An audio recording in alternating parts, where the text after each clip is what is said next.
Oh, good evening, folks. What's going on? What's up, Arcane? What's up, Manic? What's up, Shadows? Hi, everybody. Happy Tuesday. Happy Tuesday. Hope you're doing well. I am doing good. I'm doing just fine.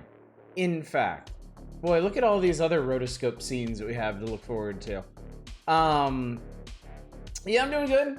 Not the most eventful of days. I went to work and work was fine, and then I came home and my daughters were doing activities and stuff, so just pretty much ate dinner and did some shepherding, and that was it.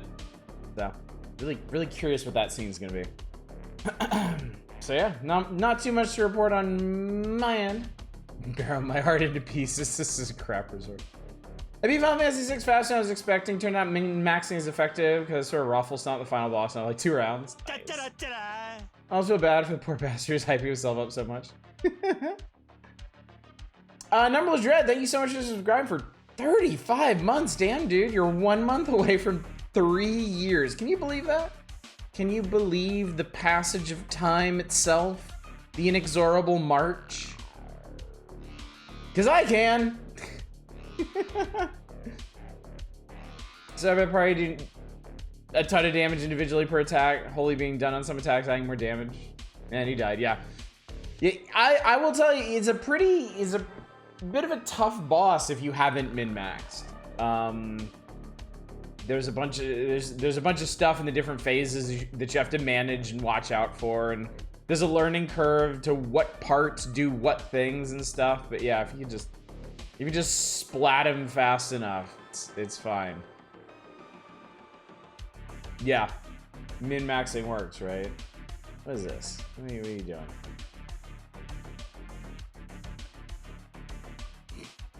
All right, that's cute.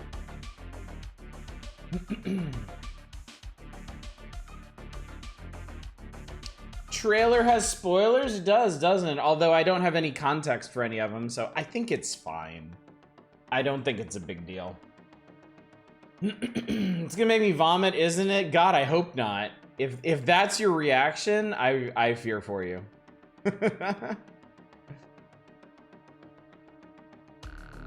Just max your stats, ASCP, and sort of make him fly in the proverbial swatter with damage.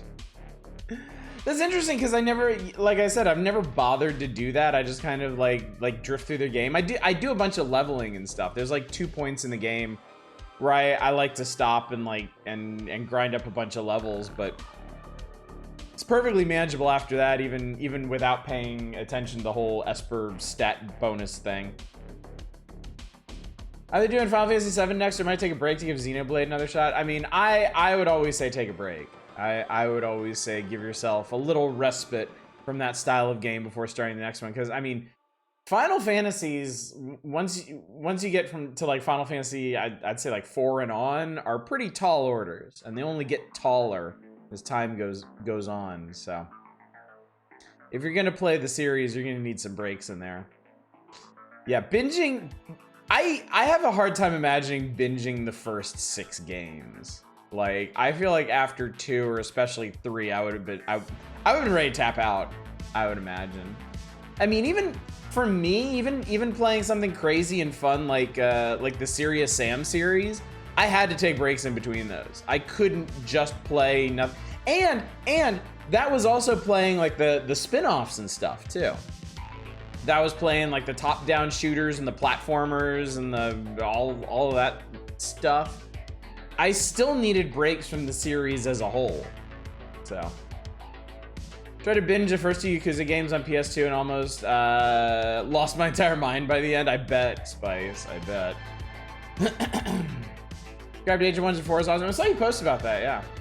Good evening, Fury Fighter. Good to see you. Good to see you. But of course, I'm also a very fickle gamer. My moods change they turn on a dime. They change with the winds. I'm having a great time playing a spoopy point and click game right now, but by next week I might want to play a platformer or a flight sim or go back to RimWorld or something. I don't know. My moods are fickle like that.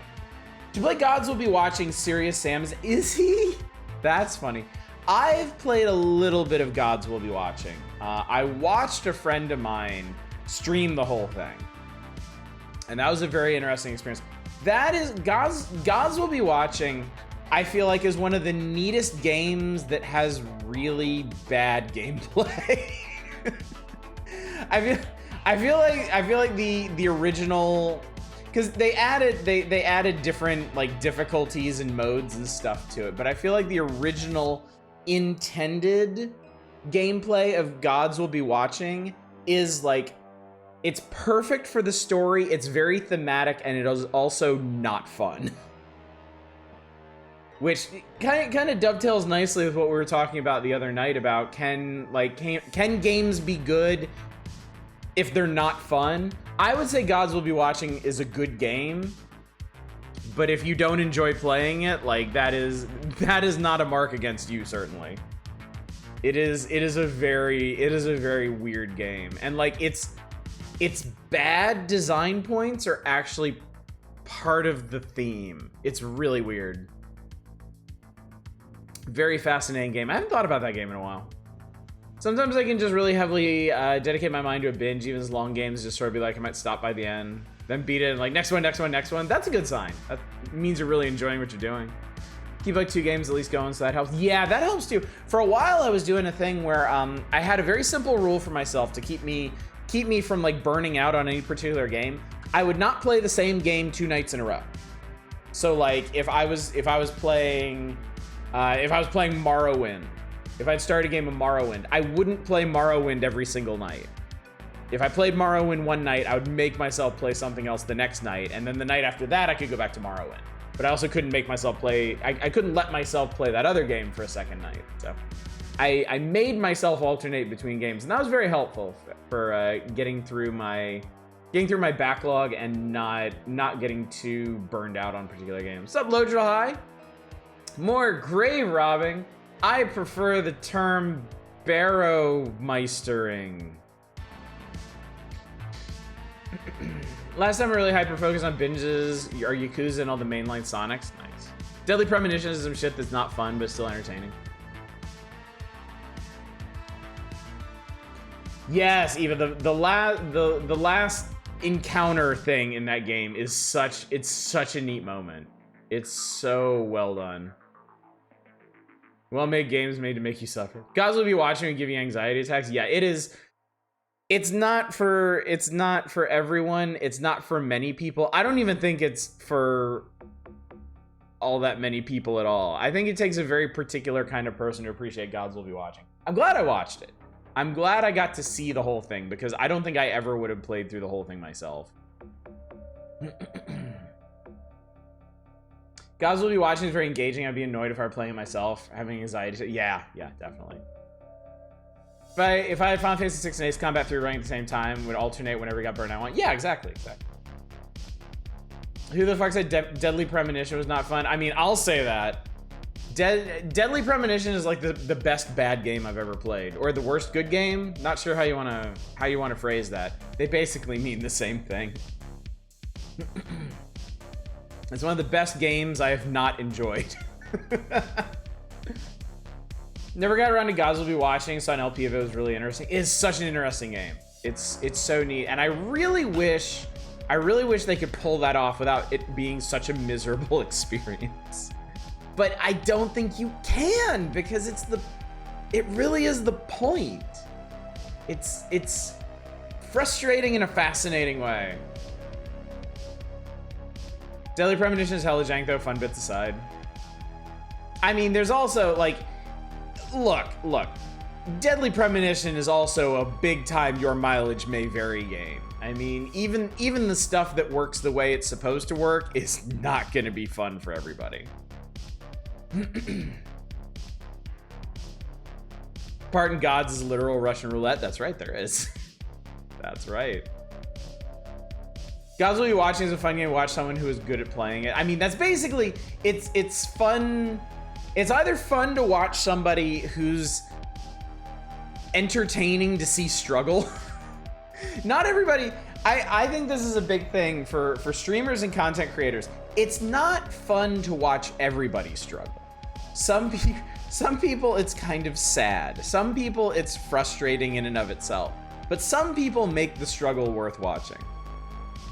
So I think if you can find a person like that who's playing Gods Will Be Watching blind, that would be a fun time.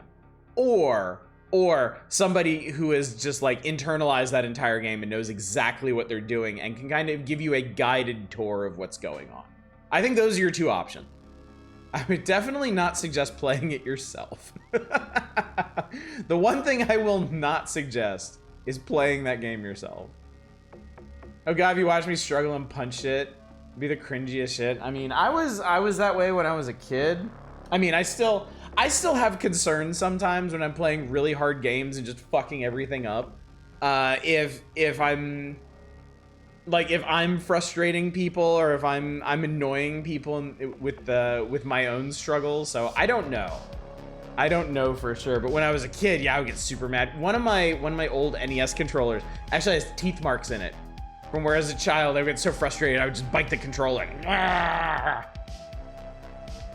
Which, come to think of it, might actually be rather entertaining on Twitch at this point. Beato's intense and Desert can fuck up. I remember I didn't like the first stage. Because even after I got the first stage, even after I understood what I was doing, it was such a pain in the ass to actually make it work. Because I think there's a bunch of randomness in the first stage. And then I think the desert is where I personally quit. The stuff in between was fine, but yeah, the desert was not fun at all. Never been annoying yourself? Aw, thank you. What's up, Grunfire? Definitely gnawed some NES controllers in submission my time. Okay, it's not just me then. Not just me. In terms of QTEs, I remember a game having really neat anti-QTE. Your main character is sort of proving their bravery and proving their trust in NPC by having said NPC will have razor up the main character. Ooh. Oh, that's interesting. That's pretty interesting. I liked I haven't played it myself, obviously, but I like the anti-QTEs and in Until Dawn, where you basically just had to hold the controller as still as possible. I thought that was a really neat, that was a really neat, kind of subtle way to use motion controls. Some streamers just can't carry redoing a section even twice. Yeah, my concern is always that I'm boring or annoying people. I mean, sometimes, yeah, I will get irritated at a game and I'll just be like, fuck this, I don't want to do this. But as long as I'm liking the game, I can keep at it. That's always been my concern. Struggles aren't annoying, they're funny. Good. That's what I like to hear. I have a free copy of Norman Reedus and the Funky Fetus. I gave it a go. I think I see why so many people like this weird ass game. I certainly liked it for a while. It was eventually the writing that did me in on it. I couldn't stay invested in the story because I was getting so mad about the writing. But the gameplay is remarkable. The ability for Death Stranding to make something as rote as delivering packages incredibly engaging is a serious accomplishment. Shenmue 1 kind of had a neat QTE where you're chasing a dude and sometimes you had like two possible prompts to go left or right. Depending on what you chose would change the rest of the QTE. That is cool. Yeah. I mean, Shenmue 1 had really interesting QTEs because it was in a sense pioneering the mechanic, you know? No, I don't remember any game prior to Shenmue having QTEs quite like that. And similar styles of QTEs became almost a plague upon the industry for a long time after that. Love between Kojima and Mads and their perfect sum Norman Reedus fuels.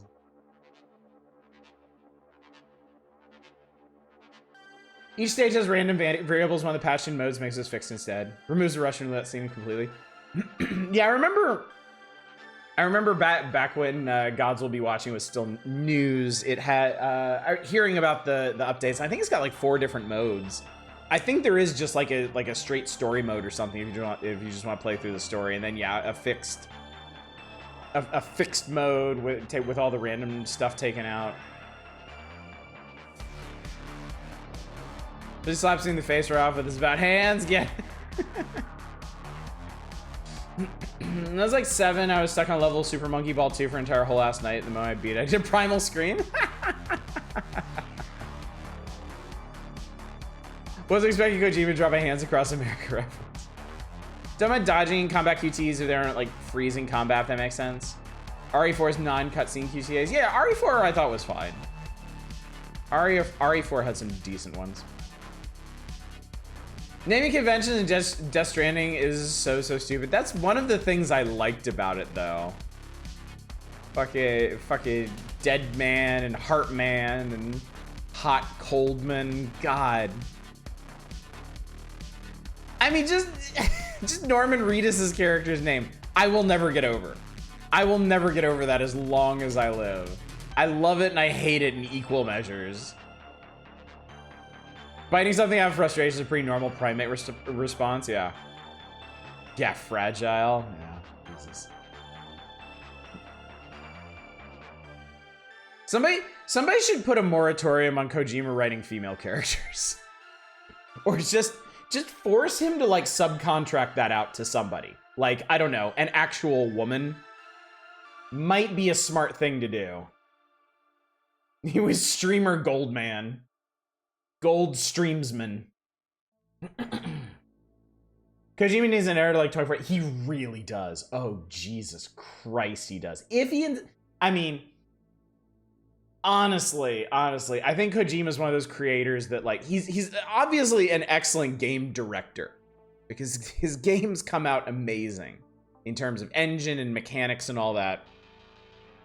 But like writing, he's one of those creatives that they just need to put into like put him in a box, give him a bunch of sake or coke or whatever the fuck he's on, and just have somebody there taking notes as he rambles, and then let that person turn that into the story and plot and whatnot.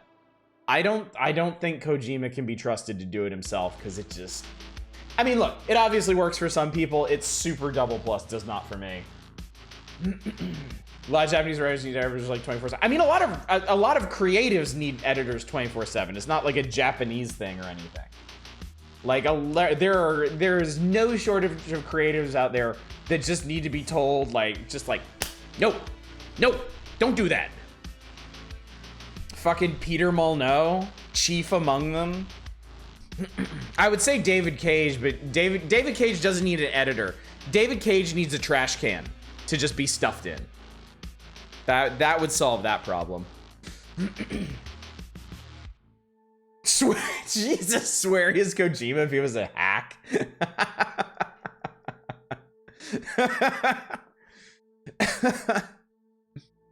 I was like kind of like that weird chaos of Kojima writing myself. I also play Kojima when I'm in a specific mood. Yeah, look, I'm not gonna begrudge it to anybody, certainly. I know his games are popular. I know a lot of people enjoy them, and please enjoy the things you like. Me personally, I think he's a garbage writer. I think he's an amazing game designer, game director, and a garbage writer.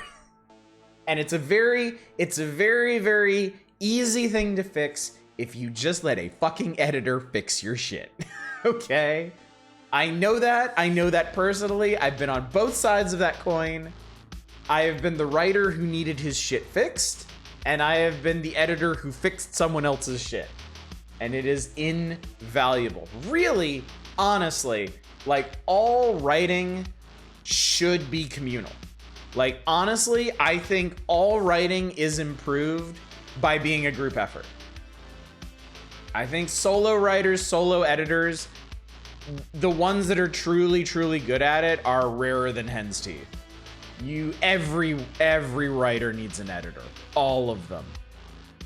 I've been an editor, I have the red pen and everything. Imagine what the Star Wars prequels could have been if somebody sat on George Lucas. Yes, exactly. God. His films where he had editors and collaborators are just so much better. So much obviously better. Kojima games being written by the Disco Elysium guy. Like, damn, dude.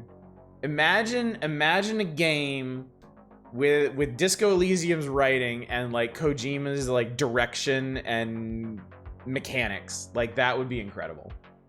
Still gotta play Disco Elysium. Everybody's still gotta play Disco Elysium. If it's been a while since you last played Disco Elysium, play it again. I think Swery is missing in Deadly Premonition. D4 shows that I was promised he needs to be on a leash though. So I'm not like the biggest fan of Swery.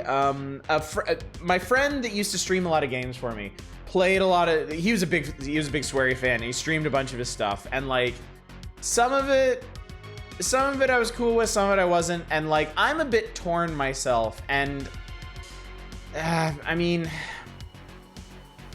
okay, here's the big thing for me.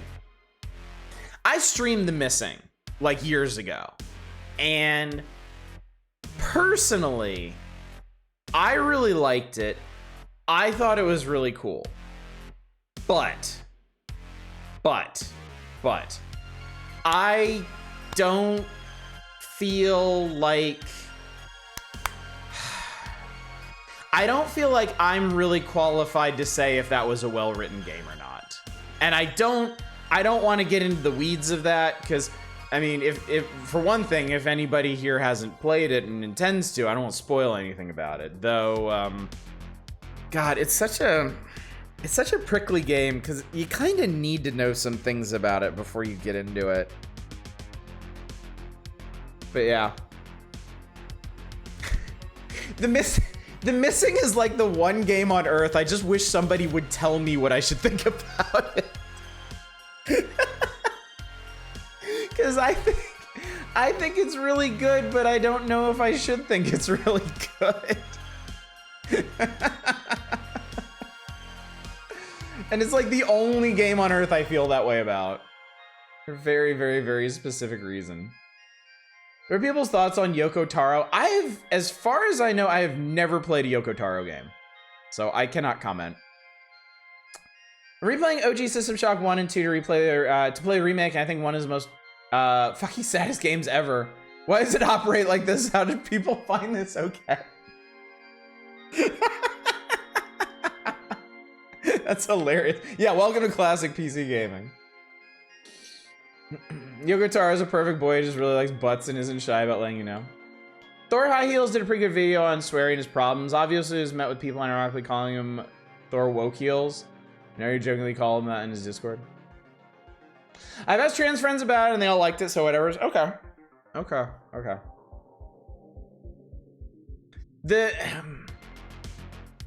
I think what... Okay, this is on me. I think one of the things that concerned me about The Missing was, you know, I have a number of trans viewers, and when I was playing The Missing, one of them was watching and didn't know what it was about, and watched the whole thing and like messaged me later and was like, I was not ready for that, and I never really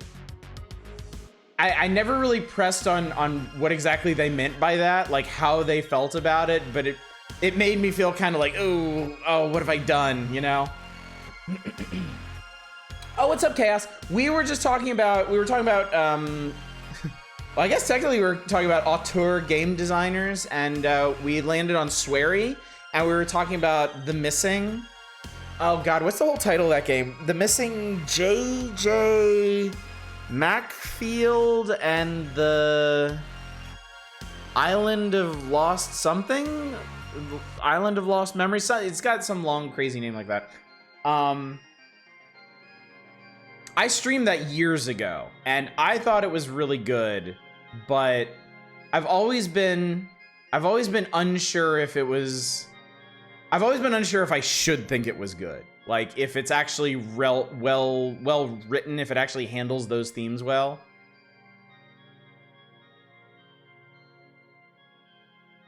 That's weird. That was... Here, here. I'll just bring it up here. It's fine. Or not.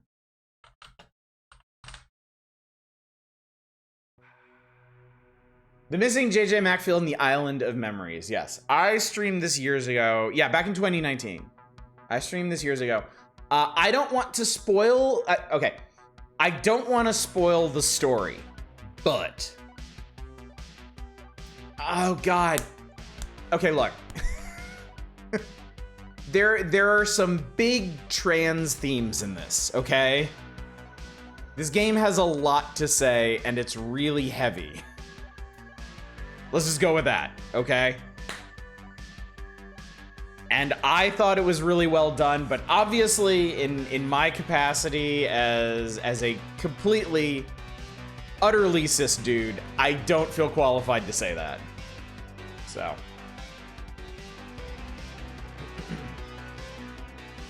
System Shock was a flight sim in the guise of an FPS. Maybe it's worth re-looking at in your free time when you don't have chat breathing on you for it. No, I don't think that was like. It's really just I don't.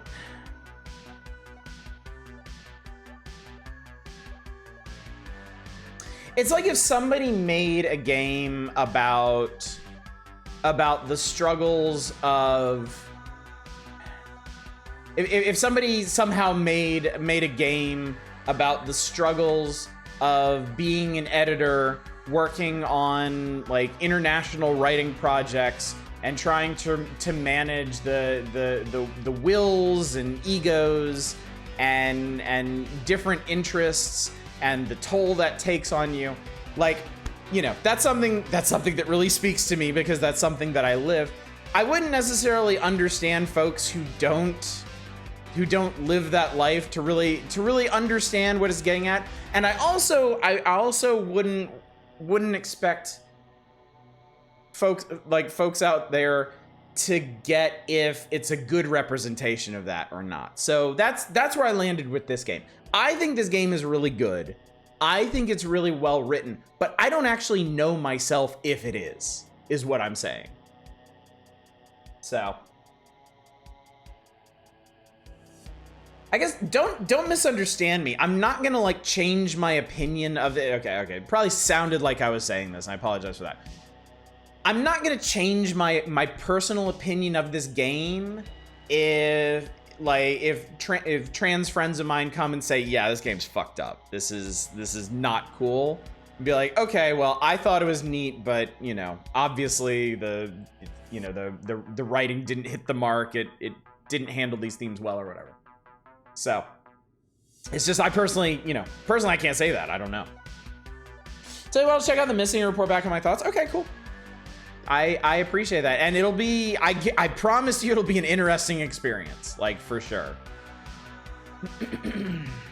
What I've heard about the trans community is Celeste. I haven't played myself.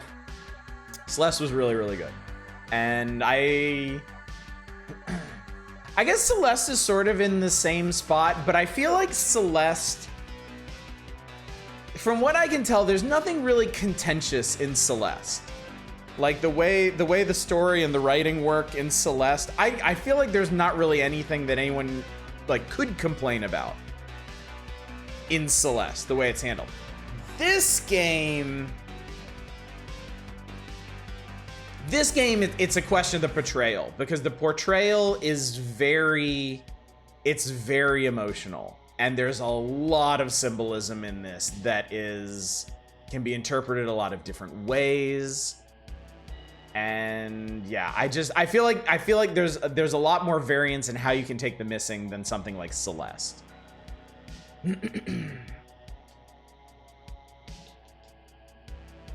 Counterpoint, if a game makes you feel empathy, is it ultimately bad? I'd wager otherwise.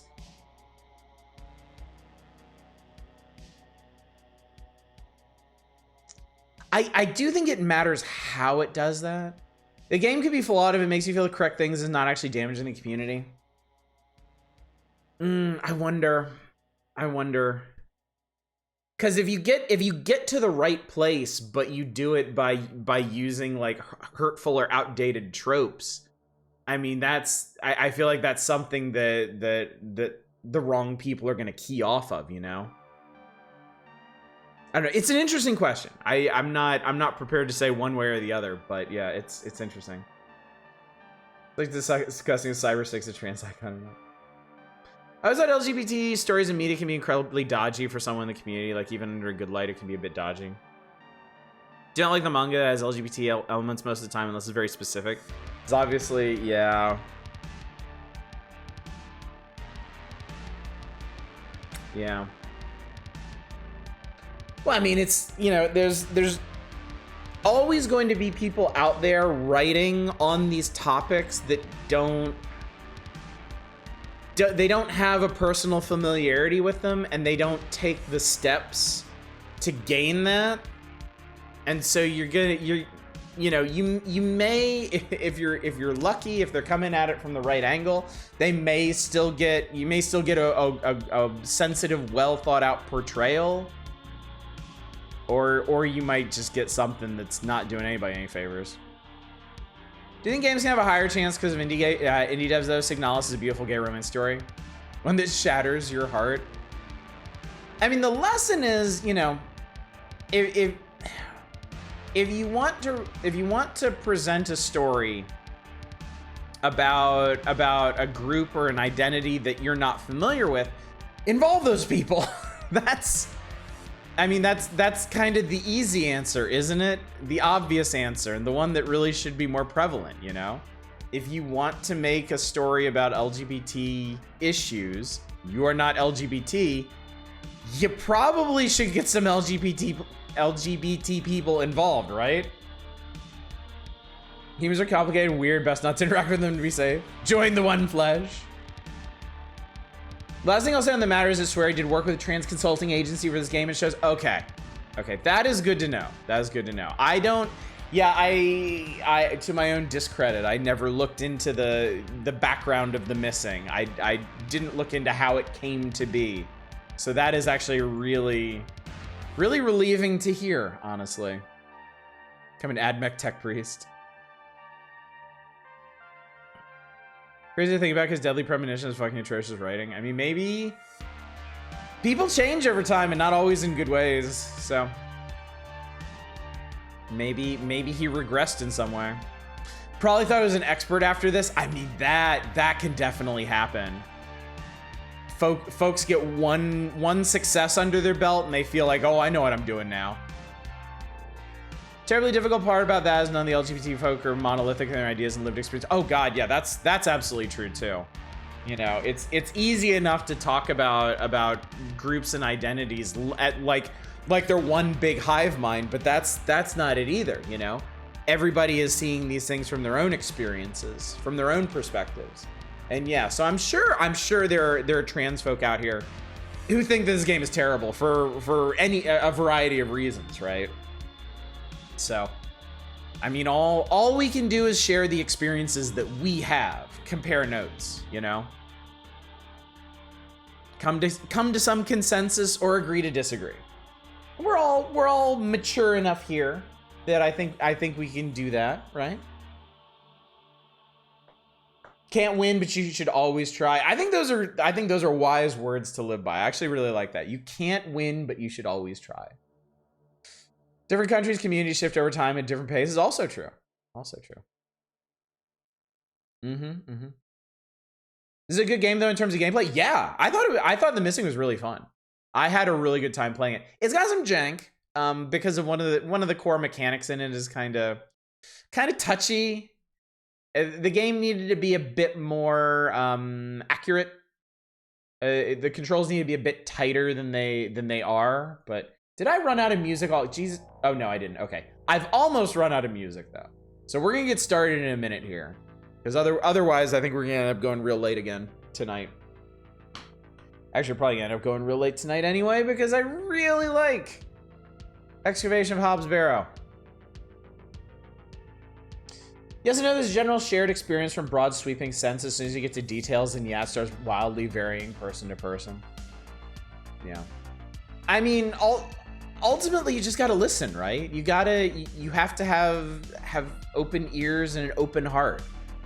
I think that's where my perspective on The Missing came from, is like, I found something that I liked, that I enjoyed roundly, but I wanted a broader perspective on it. I wanted to know what other people thought about it.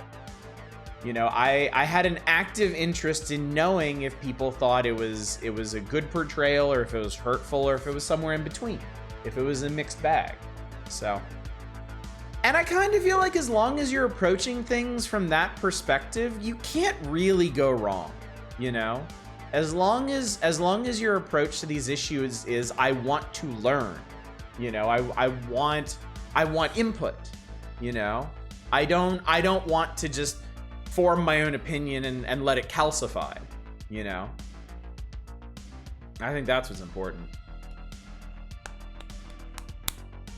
Example, people might not find Berserk as well written as others. I view the story about trauma as portrayal of such as one I can find very relatable with something I find comfort in.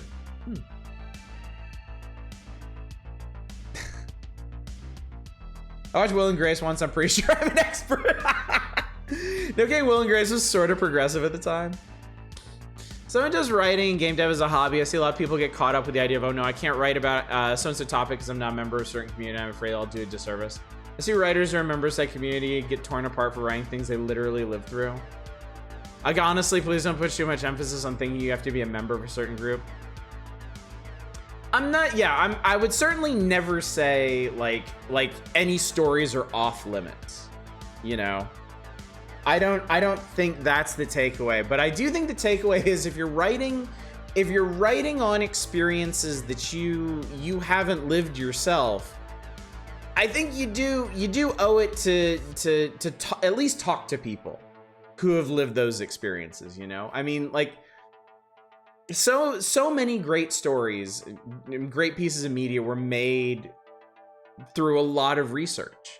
You know, it's not just LGBT issues, it's not just minority issues or gender issues. Like, if you're writing a story set in Thailand, you should probably fucking learn something about Thailand, right? If you're writing a story about basketball and you're not a basketball player, you should probably fucking learn how basketball works, right? If you're writing a story about LGBT issues and you're not LGBT, you should probably learn something about them, right? And I think that's where the perspective of approaching these things with an open mind and open ears is so important, you know? The writing story about Japan, don't cast Scarlett Johansson. Jesus Christ. Oh, God. That movie makes me so angry every time I think about it. Because see, this is just gonna, oh God, we're gonna be so late tonight, whatever. I was working on, there was a Counter-Strike style Ghost in the Shell game that came out around the time. Which movie? The live action Ghost in the Shell that came out a couple of years ago, where Scarlett Johansson was cast as the Major. So I was working on a Ghost in the Shell game at the time. And of course, it was a big deal that this movie was coming out because the franchise was getting a lot of attention. And we went to go see it. And look, okay? Lots of people are fans of the original movie, the original animated movie, right? Okay, I'm a fan of this. I am a huge fan of the manga. I think the film is good, the original animated one, but this is special. Like, this is a lot more. There's a lot more going on here than what's in the film. The film distills probably the most interesting themes of this into an extremely compelling movie, but honestly, it doesn't really compare to this, okay? Please read this if you haven't. It's very, very good. The live, I just punched a hole in the screen. The live action Ghost in the Shell movie it's a combination of like a shot-for-shot remake of parts of the animated film, and then the parts that aren't are just filled in with the most bizarre, unnecessary shit. It's so inexplicable. Like, they were so faithful to the original film in like half the scenes, and then the other half they just shit all over the place. And I honestly feel kind of bad for Scarlett Johansson in that, because I feel like they probably sold her on this role because on paper on paper, they still should have known better. But on, like, they did actually, they tried. They tried to make this work. They had a plan. They had a story for all of this. And they tried to make it work, and they failed horribly. But what drives me insane is they didn't have to do it in the first place. There was no reason to do it in the first place. And oh God. When I heard she was cast, I knew exactly how they're gonna cram it in. Yeah.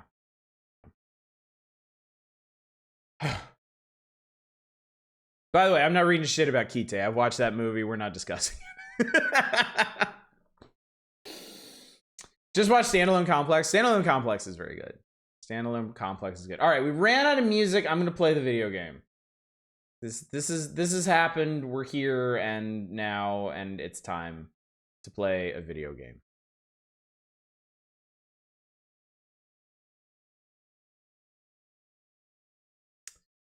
Never got around to the live action Ghost in the Shell. Just doesn't interest you as every other adaptation. Yeah, just don't bother with it. There's no reason to. There's genuinely no reason to. It cribs its best part from a much better movie. A copy of Ghost in the Shell and DVD I've had for months. I still haven't seen. Look, this is not. Look, I'm straight up. I'm telling you, there's really no reason to watch the Ghost in the Shell, like the live action Ghost in the Shell. Battle Angel was surprisingly not terrible.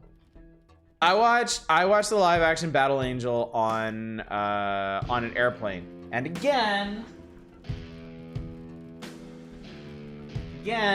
big ass fan right here, really big fan. They actually did okay. I didn't love it. There was some awkward shit in it, mainly some of the designs, but they did.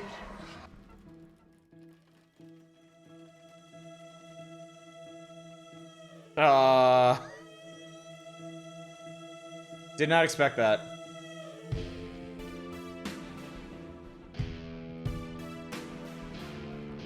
I should probably load the game now before that happens again. All right, we're here. We can sit here for a while. I don't think anything fucked up's gonna happen. Major, a lot less emotionally detached girl struggling with things and more acting my boss and punching. Yeah, the major in the manga is just so much more of a character on every level. She's just so much more interesting. Like, I think my one problem with the original Ghost in the Shell animated film is like the characters become less characters and more vehicles for the themes. Like all of them, the Major, Bateau, like Togusa, everybody, they lose a lot of their characterization to fit with the themes and the atmosphere that they're going for. And I mean, it's an incredible atmosphere that they develop. Like it's still a very, very good movie, but God, the manga is just a totally different beast is the thing. Kind of need the Major in the OG gets mangas pretty openly. She's bi, actually. She's very bi, as it turns out. Lee's character design in the trailers almost put me off the movie, but it really works. And it does, yeah, it does. Surprisingly. James Cameron took a manga shorthand for a character design and went literal with it, which, yeah, I not something you'd ever expect someone to do, but kind of makes it work. Yeah. In terms of cyberpunk anime, I really like Denno Coil. Huh. Akira manga really got. Akira manga is like one of the top mangas I really, really want to read. I've never really forgiven myself for overlooking that one. I really, really, really want to read that one. I've only seen the movie, and I really like the movie. And I was shocked to discover that like major central characters in the manga are like have bit parts in the movie, just so they could like cram so much of the story in there. It's exactly what went so very wrong with the Cowboy Bebop series. The casting is amazing. Everything is about so much. I'm kind of anxious about the live action One Piece. I'm pretty sure it's gonna be bad.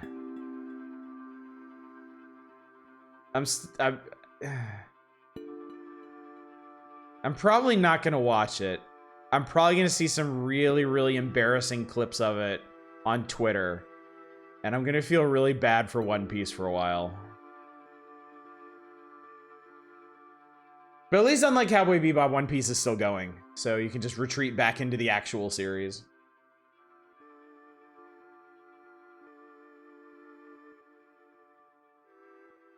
Nicki Minaj, the live action DBZ was fantastic.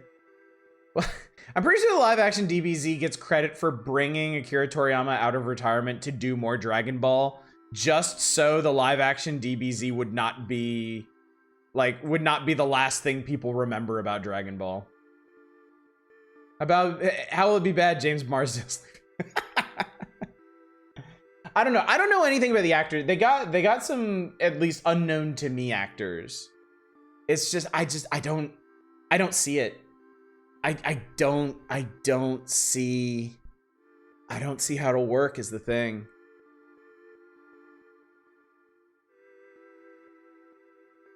I mean, if it works, great. I'll be out there cheering for it, but not only Cameron take Robert Rodriguez credit for understanding the source material, not like, oh, okay. I don't remember anything about the development of that movie or who was behind what. All I'm saying is Battle Angel was a lot better than I was expecting. And Ghost in the Shell was even worse than I was expecting.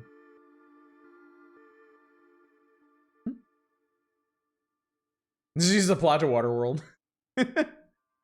Who is going to play the treasure? We don't know yet. We don't know who to cast for it. Whatever it is, it has to be really funny, so maybe Jack Black. I'm not really big on DBZ. I liked OG Dragon Ball for the sort of adventure and how fucking different every arc felt. Z isn't that. I watched bits of both when I was a kid. When I was a kid, you know, DBZ is like the ooh cool, like big crazy fights and stuff, because like American kids hadn't really seen much like animated action like that, so it's kind of a big deal. Definitely when my wife and I rewatched the series as adults, I definitely appreciate Dragon Ball a lot more. Chow Yun Fat is the One Piece. Did y'all watch a live action Great Teacher Onizuka TV show? I did not know. I did not. Watch the live action Gundam thing is fucking shit. Z is so boring. I mean, obviously not to everyone, but yeah, I'm not gonna argue the point. It pioneered the multi-episode like attack charge up, which I don't think needed to happen ultimately. So anyway, I'm not putting the kibosh on this discussion. By all means, keep on keeping on. I am gonna recount what happened in this game, and I'm gonna get going because I wanna excavate. God damn it, we didn't get to any proper excavation last night. I'm getting the itch. So we have here Thomasina Bateman, kind of unfortunate name, but we'll roll with it. She has been invited to the small town of Bewley to excavate a barrow because that's her speciality, passed down to her by her comatose father. She's writing a book on all the barrows she's excavated. Apparently, there's a very special one located in the moors around the town. The fellow who invited her is currently AWOL. We haven't been able to locate him, even at his own domicile. And the townsfolk are friendly to a degree, but very guarded. They are not comfortable with outsiders, and it seems like some of them know more about what's going on with the barrow than they're letting on. Late last night, we met the guy on whose property the barrow sits, and apparently he lost his brother to the barrow. His brother tried to excavate it 25 years ago. Something went terribly, terribly wrong, and he lost a hand in the excavation and then wasted away and died like a year later. We have not met Mr. Shoulder. I do believe we've seen him.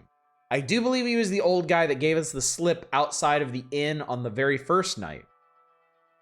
But we have not been able to catch up to him or talk to him. We also got a very, very, very, very, very, very important tidbit of information in a dream sequence right at the end of last night's stream, which was Thomasina's father was a part of the excavation of Hobbs Barrow 25 years ago. The owner of the land did confirm that his brother worked with 2 other men on the excavation, and he doesn't know what happened to those 2 men. So, now it's personal. Now we know that Thomasina's father had a connection to the Barrow. Alert, because the Final Fantasy VI ending is longer than I remember. Oh god, yeah, it takes ages. The ending's like 20 or 30 minutes long, so enjoy, and congratulations. 52 minutes in gameplay, yeah, we finally made it, chat. We're finally here.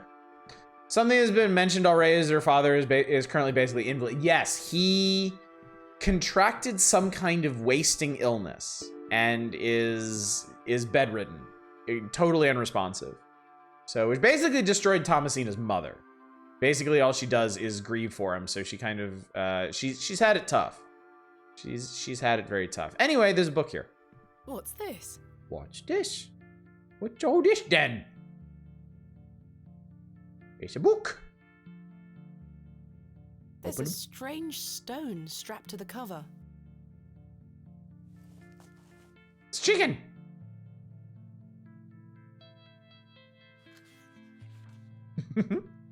Day 1 arrived after a decent day's ride from Bakewell. This is a curious place. Locals seem distant. I'm to meet my local contact tomorrow, so it'll be an early night for me. I shall try to keep a diary of my stay here and not give up by day 3 of the excavation as usual. Despite the thrill of possible new discoveries, I cannot stop thinking about my dear wife and wonder if I should have left her in her current state. I must have faith that she will conquer this bout of illness. Day IV. True to form, my journal has been abandoned. Let that not speak for the excitement I feel for this excavation. After much preparation, we dig tomorrow. Such an exceptional site with a unique history. As for the dangers, we shall meet them head first. We are prepared. I also sought out a local wise woman yesterday, and she provided me with a tincture for my beloved nausea gravidarum. I am sure she shall be pleased with it upon my return. Lo, a place of miracles. A planted seed sprouted before our eyes and illuminated our path. Nature's laws hold no meaning here, but I clutch my tablet with the knowledge that it shall end this. Rho, theta, epsilon... How do you say that one? Psi? Z? We found the code was simply in the singularity of the characters. All eyes must face towards the 7th Archontic? Archontic. Alright. When the sun and the 2 moons meet, the guardians shall be defeated. Nobody said I had to defeat anybody in this. A dead language reveals the path, for thou art the moon, the chief of the stars. Listen to the things that I have said, follow the words of my mouth, reveal thyself to me. I heard a whisper, not once, again and again, I will pour out my spirit. I will pour out my spirit. I will pour out my spirit. It's pronounced 11. Excuse me. It appears to be a journal, full of hogwash. Oh. I recognize the handwriting. Don't be like that. Maybe Stanley knows more about it. It's obviously the handbook of puzzle solving. Look at all this stuff we have, chat. We have letters and our rune key and maybe Mr. Shoulder's glove and a trowel that we borrowed and we're never returning.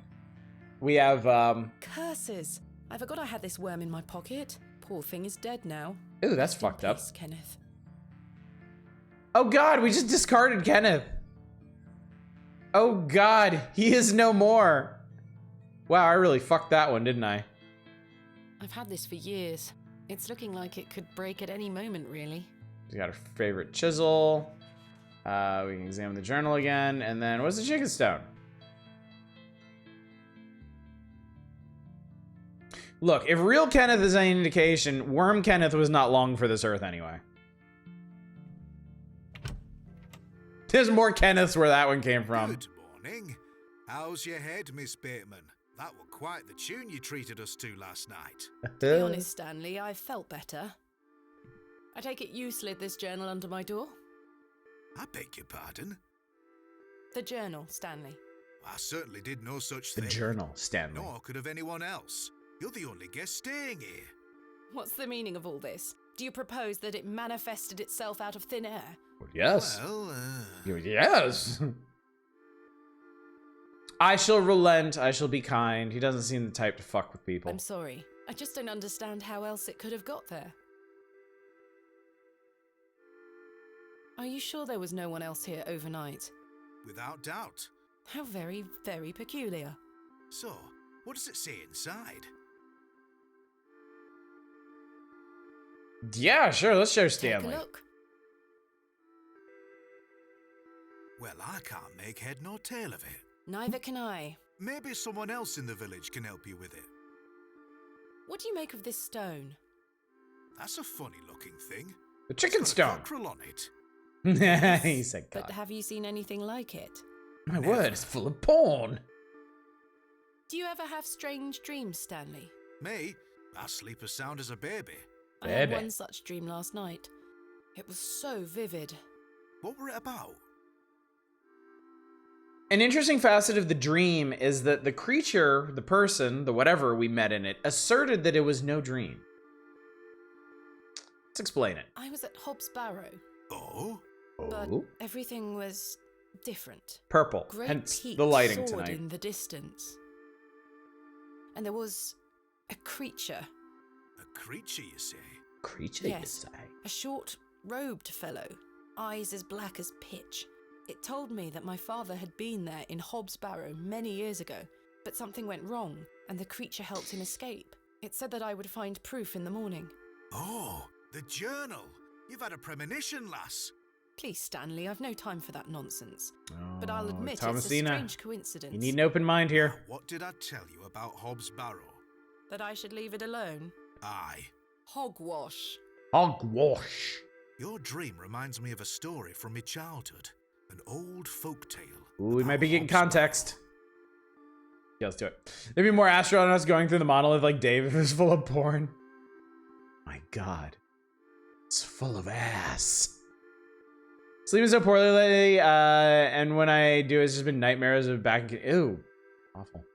What's up, Alceris? Greeting Hobbs mortals. What is this folk tale you You're just mentioned? we just started, Alceris. When I were a wee boy, there would talk of a goblin. They Goblin. say he lived inside Hobbs Barrow.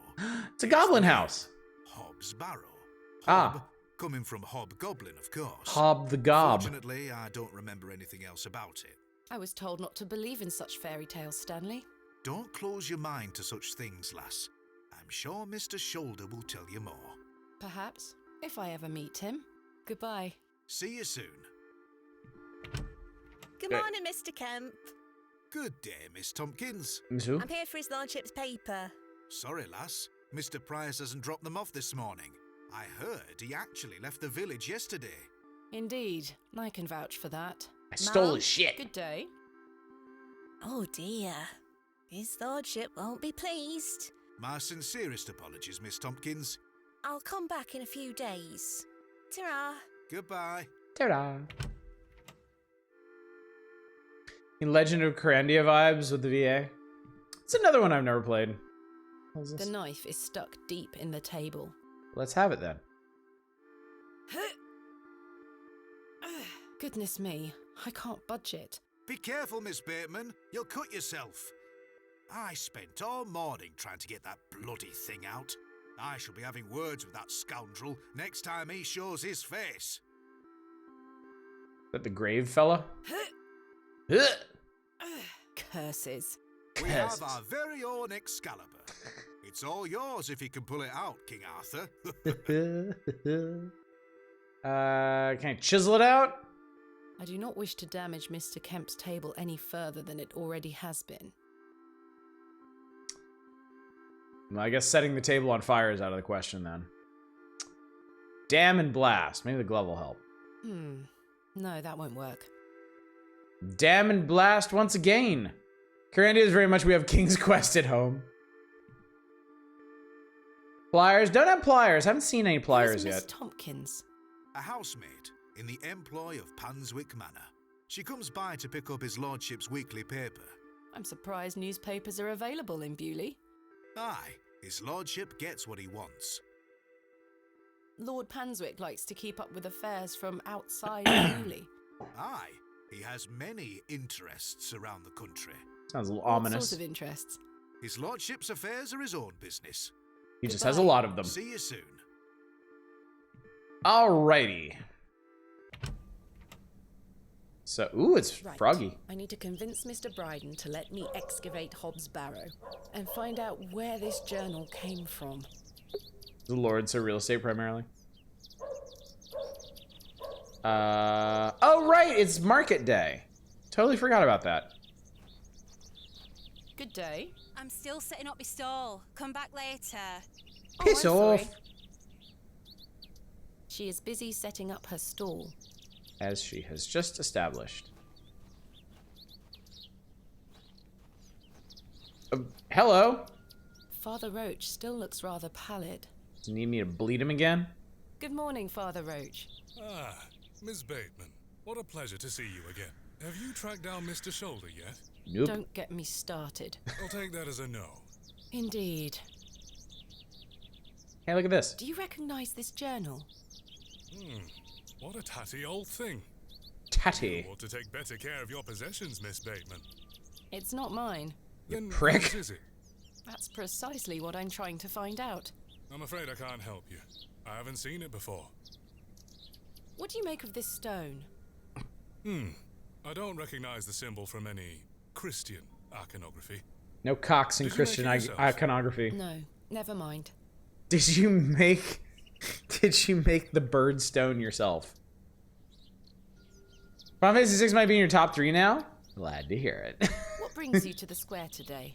I'm meeting a couple of young congregation members to go over some scripture. You're welcome to join us.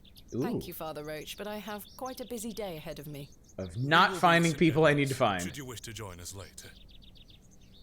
What do you know of Lord Panswick? Oh, yes. A rather important fellow around here. His vast land holdings give many a steady employment. I hear he is renovating an old chapel on his land. Aye, I've heard such reports. He believes this to be a godless land. Something I wholeheartedly disagree with. To which god his chapel will be dedicated to remains a matter of concern. Why do you say that? Oh, my apologies. Don't listen to my oafish conjecture. That's concerning. Thanks for your time. Lord be with you. Lord help this poor woman. 9 is your favorite, even though I admit it's not the best. Behind 5 and 9 for you, I mean, you're never going to stop adoring those games. Final Fantasy 4, Tactics, and 12 are your top 3. 4 and 12 are probably right behind 6 for you. I just got back with who's he shit talking? Lord Panswick. Apparently, Lord Panswick maybe does not have the same religious inclinations as the good father here.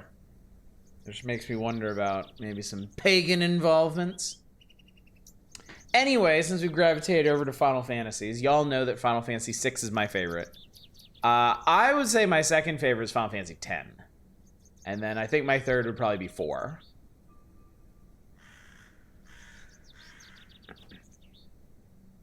I absolutely believe people when they say it's fantastic. It takes a while to get there. Never the patience to get to when it gets good. MMOs are just different beasts. I don't really feel like it's fair to compare like Final Fantasy 11 and 14 to the other Final Fantasies because they're just such incredibly different styles of game. Yep. Honestly, I love 10. I think 10 is wonderful. Attention, Bewley Station is closed for the time being due to track damage between Bewley and Bakewell. We apologize for any inconvenience caused. Midland Railway. Mr. Tillman put that up? 9, 6, 10, 5, 7, 4, 3, 1, 2, 8. Interesting. 11 and 14 alone are very different types of MMOs. Yeah.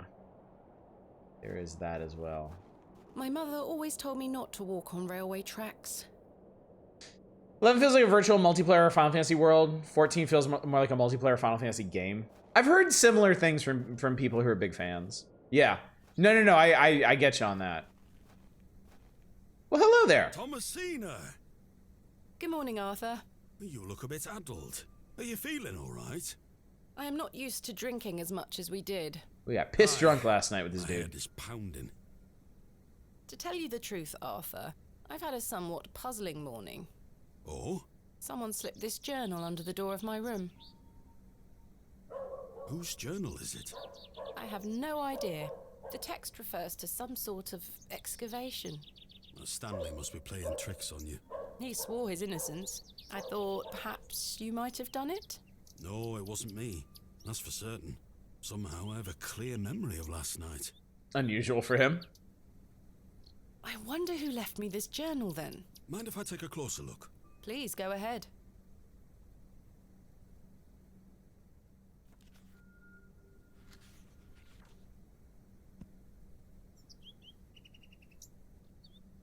The writings of a madman. I don't disagree. Did the sketches mean anything to you? No, not at all. But they turn me stomach. You might want to show this to Mother Mildred. Who? 10, 9, 8, and 7, all main characters I'm not a fan of. Van doesn't matter much to the plot in 12. I like him better than Cloud, Squall, Zidane, and Titus. Trust system in 11 is something I think more MMOs could do with. In 11 these days, you can recruit certain NPCs as trust, and the drop of a hat summon them.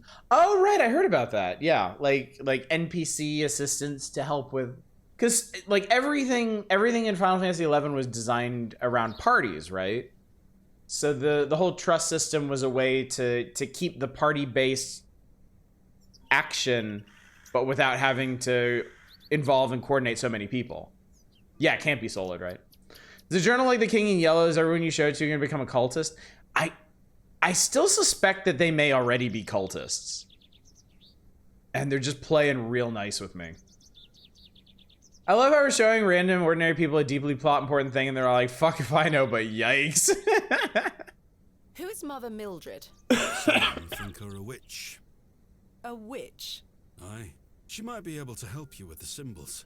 Where can I find her? She lives alone in a little cottage within Herne Wood here. You shouldn't have too much trouble finding her. Thanks, Arthur. You're welcome. Yeah, there we go.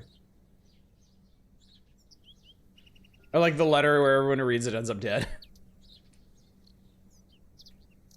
Final Fantasy 11 was by that one dude that also fucked. Yeah, wasn't there, like, Final Fantasy 11 was designed by some dude who just had really shitty gameplay ideas.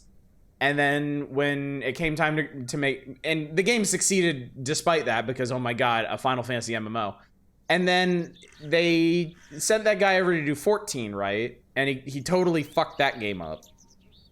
And they let somebody else take over 11. And then that person, didn't they fix a lot of the stuff that guy baked into 11? And then when they decided to completely redo 14, they sent the first guy back or yeeted him in the ocean or something. So basically Square had an MMO guy, like an MMO director who was just like garbage and made garbage games. And it didn't hurt them so much with 11, but it did for 14.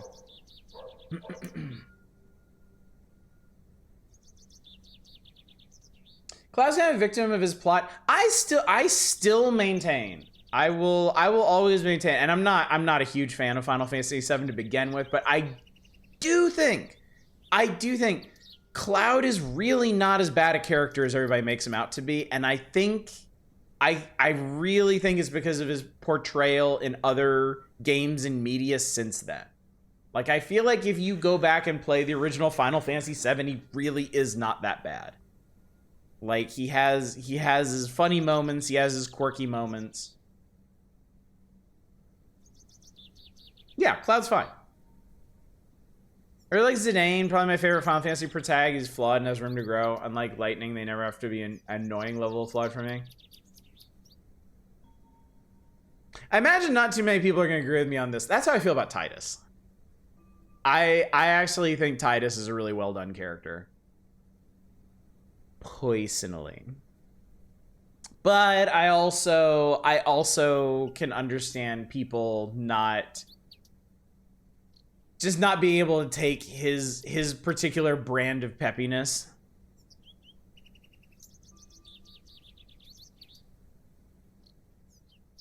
Shuffle the director of 11 off away from anything important.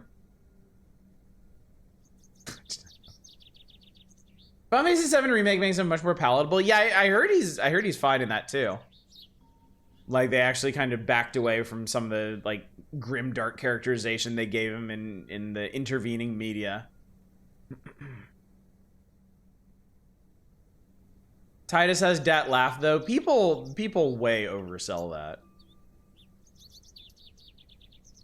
Don't stand all this Laguna erasure. Laguna's a real protagonist of Final Fantasy game. Laguna should have been. Laguna would have been way more interesting. Because, I mean, if nothing else, just a very different style of protagonist, too. Like a middle-aged, past his prime dude.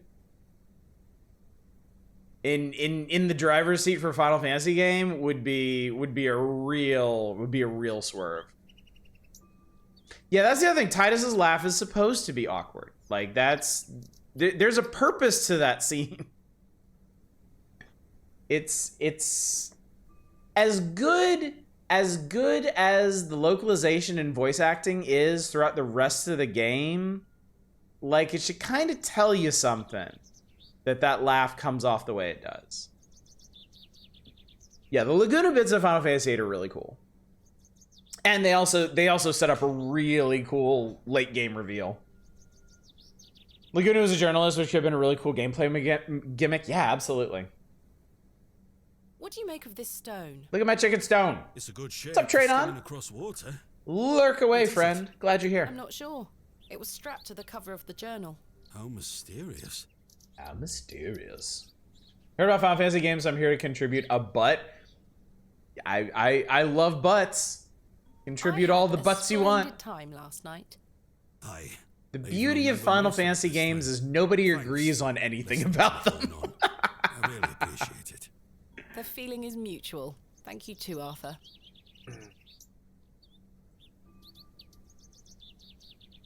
Especially for a fully voiced game from 2001, 10 is not that bad. 10 is really good.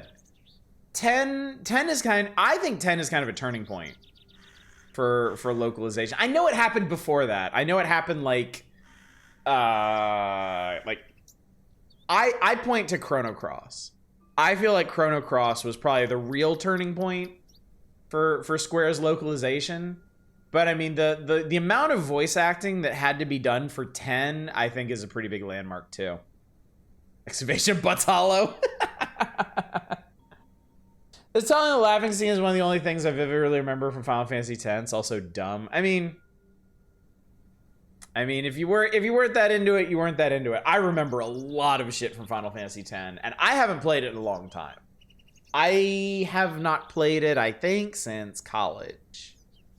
But a lot of that game has stuck with me.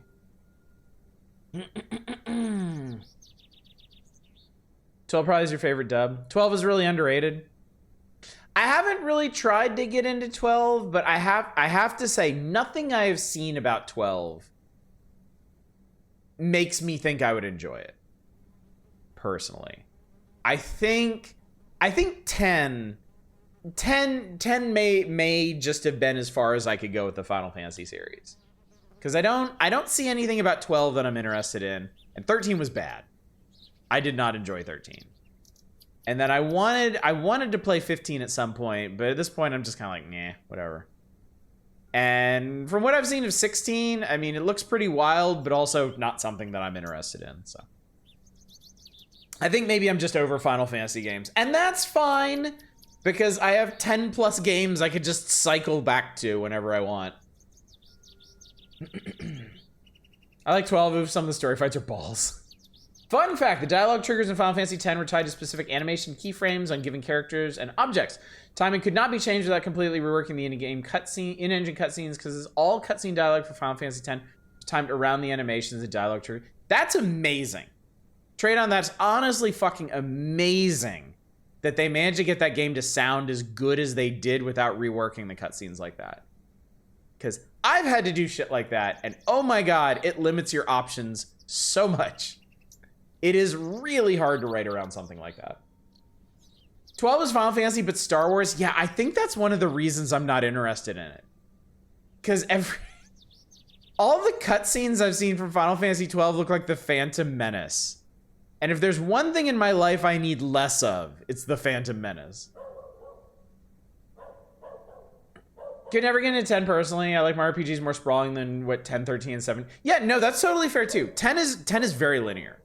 10 didn't feel linear to me until I got a ways into it and I started realizing what it was doing. And there's like one wide open section like 20 hours into the game, and then you're kind of like, oh. Excited for the System Shock remake? It was proposed that I take a look at the System Shock remake this Friday. I don't have any plans for Friday yet. I may still come up with a plan for Friday. If I don't, we'll look at System Shock. No, no shit, that got away from me. Fuck. Ah. Hang on. Hi, Endeef. Not to brag, I know the capital of every state. For example, the capital of Wyoming is W. Jesus Christ, that's terrible. But hi, good to see you. That's what I remember what 10's cutscenes are the cutscenes zooming in on people's butts. What? I don't even know what you're talking about. I'm in the minority, like 10-2 more than 10. 10-2 is much more fun to play.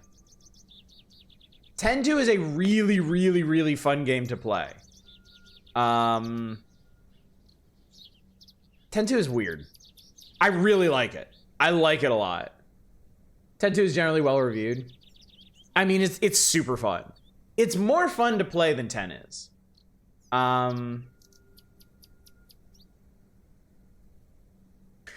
I think my problem with 10-2... my complaint about 10-2 is probably the pacing of it.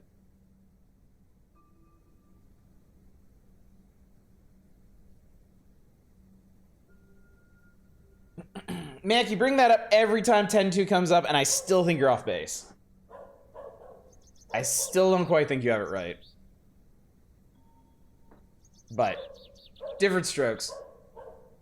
15 should have just been a cool bro road trip game. That's what I thought it was. That's what I thought I was gonna get if I got into it. If I get 10-2's true ending though, well, I never bothered to get that one. Because, I mean, you have to do a bunch of stupid bullshit to get it. So I'm totally fine with the normal ending in that game.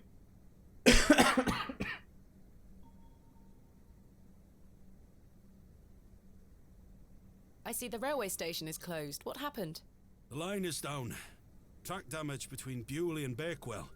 No trains for a day or more. You're misremembering Does that 10. mean I'm stranded here? I was wondering about for that. the time being, Thomasina. Capital. Tell me more. Why do people think Mother Mildred is a witch? 15 had a lot of Just because issues for a you. woman lives alone in the woods doesn't mean she flies about on a broomstick. There's more to it than that. They say she lays with demons. Ooh. Who are they? That's pretty hot. Oh, you know, local folk. Me. Hogwash. Some also go to her for potions and spells. Spells? Come now, Arthur. Truth be told, she's a nice old lady. I sometimes see her foraging in the brambles around here. Will she burn at the stake sometime soon? You might think us backward in Bewley, Thomasina, but we're not that backward. Sorry, Arthur. I only meant to tease. Goodbye. Ta-ra! Ta-da! Maybe let's go see if we can find this lady. 15 has so much good-ass world building and then just fucking doesn't have an entire late game act. Oh god, extreme close-up means flashback. Thomasina, dear, come say goodbye to your father. He's going away forever. He's never coming back. Want to. Aren't you going to miss me? I hate you, Daddy. Damn. Those are strong words for such a little lady. I want to come with you. We've been through this, little bird. You can't come with me this time, but we'll go to Seaborough next month. I promise. Oh, what a dig that shall be. I hate you. Well, I love you. See you soon, little bird.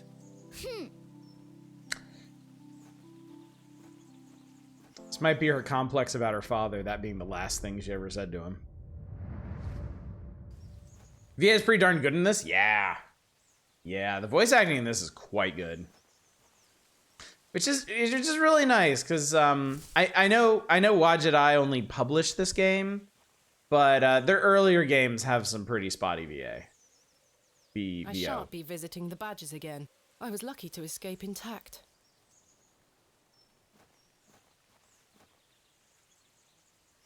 I think 15's demo is way more than 15 itself. There's a really cute demo where he plays a kid Noctis traveling through his dream. Oh, that's cool.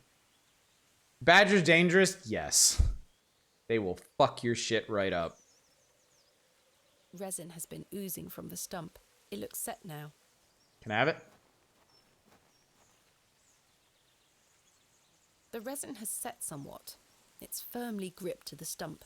I got something for that. Chisel it. I've collected some waxy resin. You just can't just get it, be reasonable. God. I've collected this lump of waxy resin. And it looks wonderful. Looks like something from Metroid. Hello.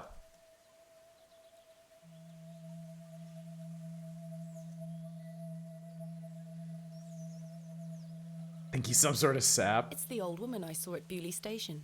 Oh, she hates me. Please, forgive my intrusion. Are you Mother Mildred?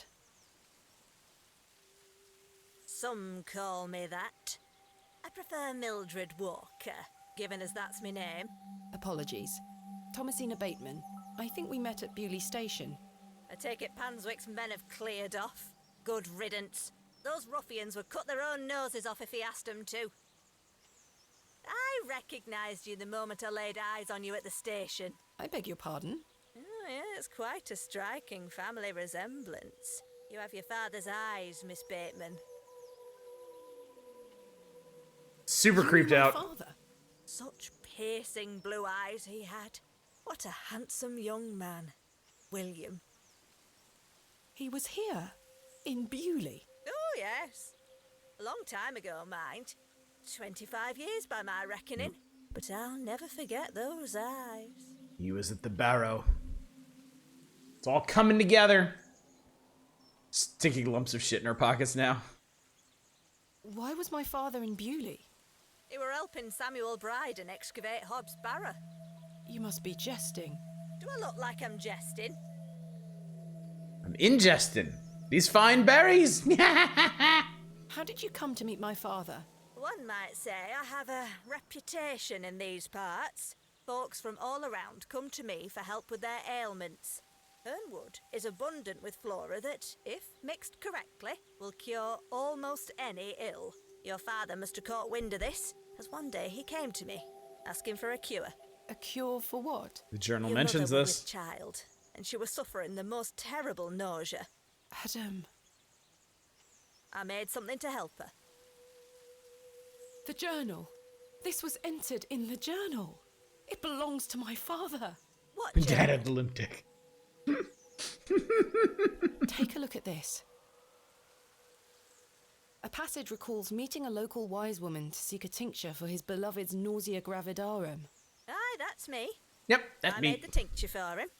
This is incredible. You don't recognise your own father's handwriting? It's been so many years since I've seen it. Okay, but what do you think of the cockstone? What do you make of this stone? I-A-W. I haven't a clue. Perhaps it's an old folk trinket, or a talisman of some kind. The moors are steeped in folklore. What can you tell me about the excavation? It went Not to shit. much. I only met your father twice. The last time he asked me if I knew anything about binding magic. Binding magic. He said he needed it for the excavation. That's not a good sign. Hogwash. My father is a man of logic and reason. Why would he be asking about such nonsense? Perhaps you don't know him as well as you think you do. Anyway, I know nothing of magic and told him so. He seemed disappointed. I never saw him again, but I understand the excavation went ahead. Samuel Bryden hanged himself not long after. Reason enough for you to stay That's well right, clear of Bryden that hanged place. himself. He didn't just waste away. He offed himself. Enable you to transform into a chicken and back again. Use it wisely. You never saw my father again after the excavation.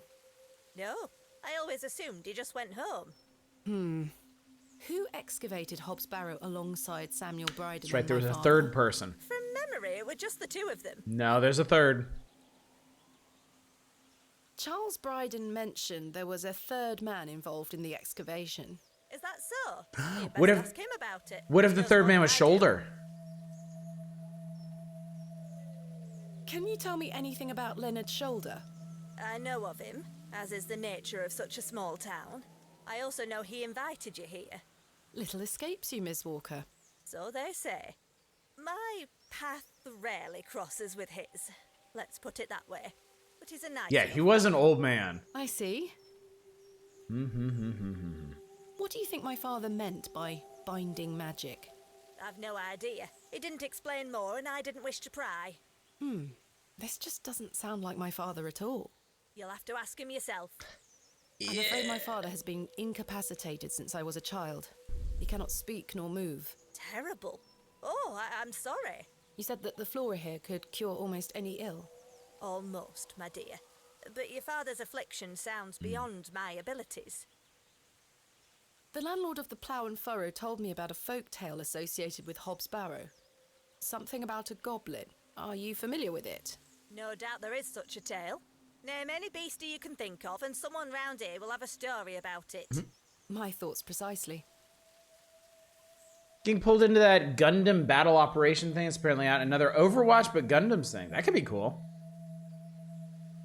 Seems like more than eating a twig might Do you know fix. Lord Tanswick? I know his labourers make a mess of these woods, the brutes. The man himself hasn't graced me with his presence. You've never met him? Not since he were a wee lad.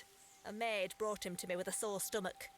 It were all the rich food they were feeding him, nowt more. Thank you for your help, Ms. Walker. All right. Well, that was enlightening.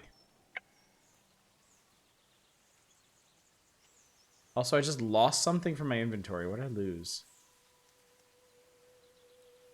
Or was it rearranged? No?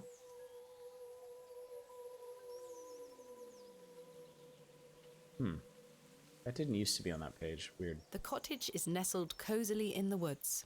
It's got Unicorn Gundam. That's all I need to know. Miss Bateman, God, what? Yes. remember what I told you when we first met? You're better off waiting for the next train back to the city. Why? Something terrible happened to Samuel Bryden in that barrow. Whatever they found down there, I'd wager it got to your father too. Tell me you won't disturb Hobbs Barrow. I can't make that promise, Mildred. Can't say I didn't warn you. There is something unnatural about that place. We must seek to understand the world by rational means, Ms. Walker. One cannot abandon reason.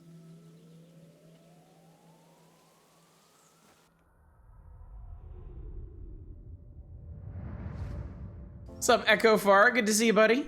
Thomasina! Thomasina, come here this instant. I'm playing with Josephine. She can wait. This is very important.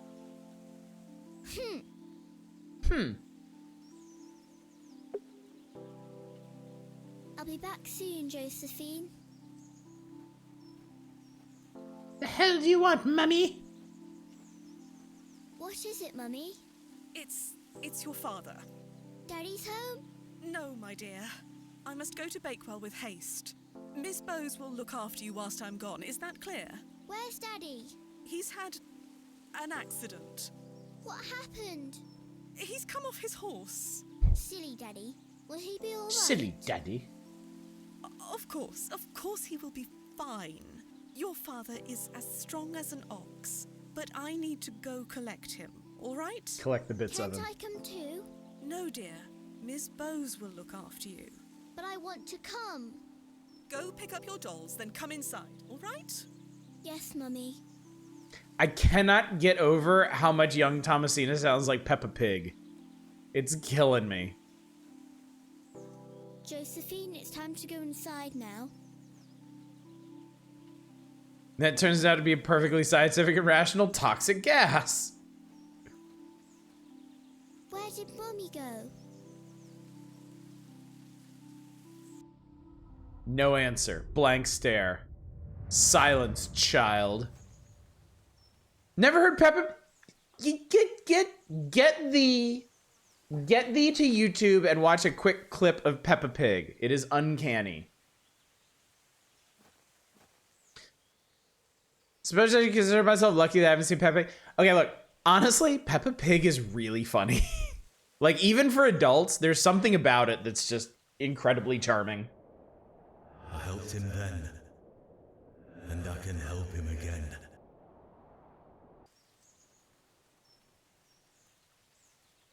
Yeah, that was a part of the dream sequence from last night. That was, I guess, the goblin we talked to. Bluey owns. We gotta have Otis play the Peppa Pig game. I would totally play the Peppa Pig game. He is staring intently into the woods. Arthur, you won't believe it. The journal belongs to my father. He was here in Bewley. Arthur? Hello? Oh, sorry. I'm trying to remember something. What is it? I'm not sure. Something in the woods. It will come back to me. You say your father were in Bewley?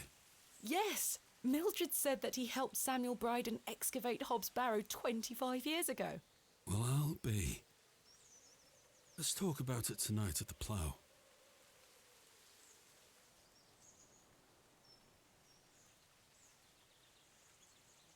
Arthur doesn't live here anymore. Let's talk to him a bit more. Yeah, I'm very concerned. Arthur, I must tell you about the dream I had. I was at Hobbs Barrow and there was a creature.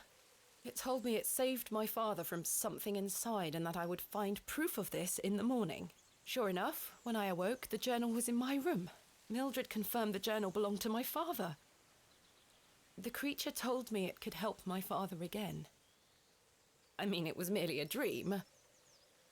I don't know what to think anymore. Arthur? Arthur, are you listening? Fine then, we'll talk later. I hope you piece together your memories.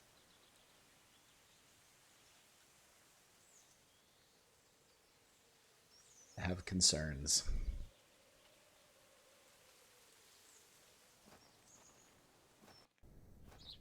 Well, he still has the wherewithal to itch his nose and stuff. So I'm not a roguelike. You have to play a lot faster than this if you might compete with GDQ. I mean, I have to save enough time to mug for the camera. He's taking a piss. Stop interrupting him. The longest, most silent piss ever. Doggo! Is dog. Hey, boy. Dog. Wait. But I love dog. Where did dog go?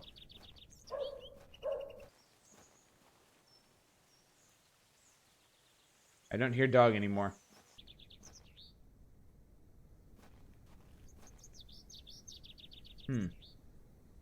Yeah, Arthur's gone. Owl in the tree is gone. Right now, they're speedrunning a Silent Hill game during the unskippable cutscenes of a speedrun of a different Silent Hill game. That's kind of cool. Anything going on here? Would appear not.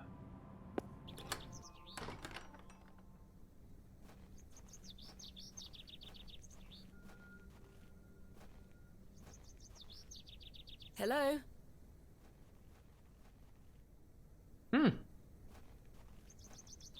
EQA testing for downpour, right? Good job making the cutscenes unskippable. I didn't actually. Excuse me, sir. Ooh! Oh, is this him? Did you see a young girl with blonde hair pass by here? No, lass. There you are. Are you Thomasina Bateman? Fucking Emperor Palpatine. That's my name. How marvelous. Yeah, I was on It's Shattered me, Memories. Leonard Shoulder. Finally! I'd given up on finding you. Please take a seat, Miss Bateman. We have What the much to fuck, old discuss. man? You've proven to be quite the enigma, Mr. Shoulder. I'm mortified. I offer you 1,000 apologies. Yeah, but why? You see, I've been bound to me bed these past few days with a terrible fever. How dreadful. I take it you're feeling better now? Aye, I were on me way to find you when I stopped here to catch me breath. I've not much go in me these days. I'm sorry to hear that. I were worried you'd have given up on me and left town. I had no idea what had become of you, Mr. Shoulder. I spent a good amount of time pounding on your front door. I'm embarrassed, I really am. I've been doing my best to sleep through the fever. I am so very sorry. Please accept my apology, Miss Bateman. Fine, Mr. Shoulder. I've come all this way. Let us speak of the business at hand. Marvelous. I've just learned that my father was part of a previous excavation of Hobbs Barrow some 25 years ago.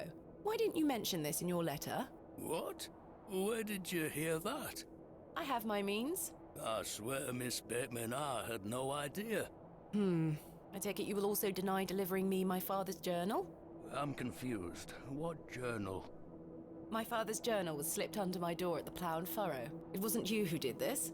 I've been bound to me bed, lass. What an extraordinary coincidence. You are following in your father's footsteps. It would seem so, Mr. Shoulder.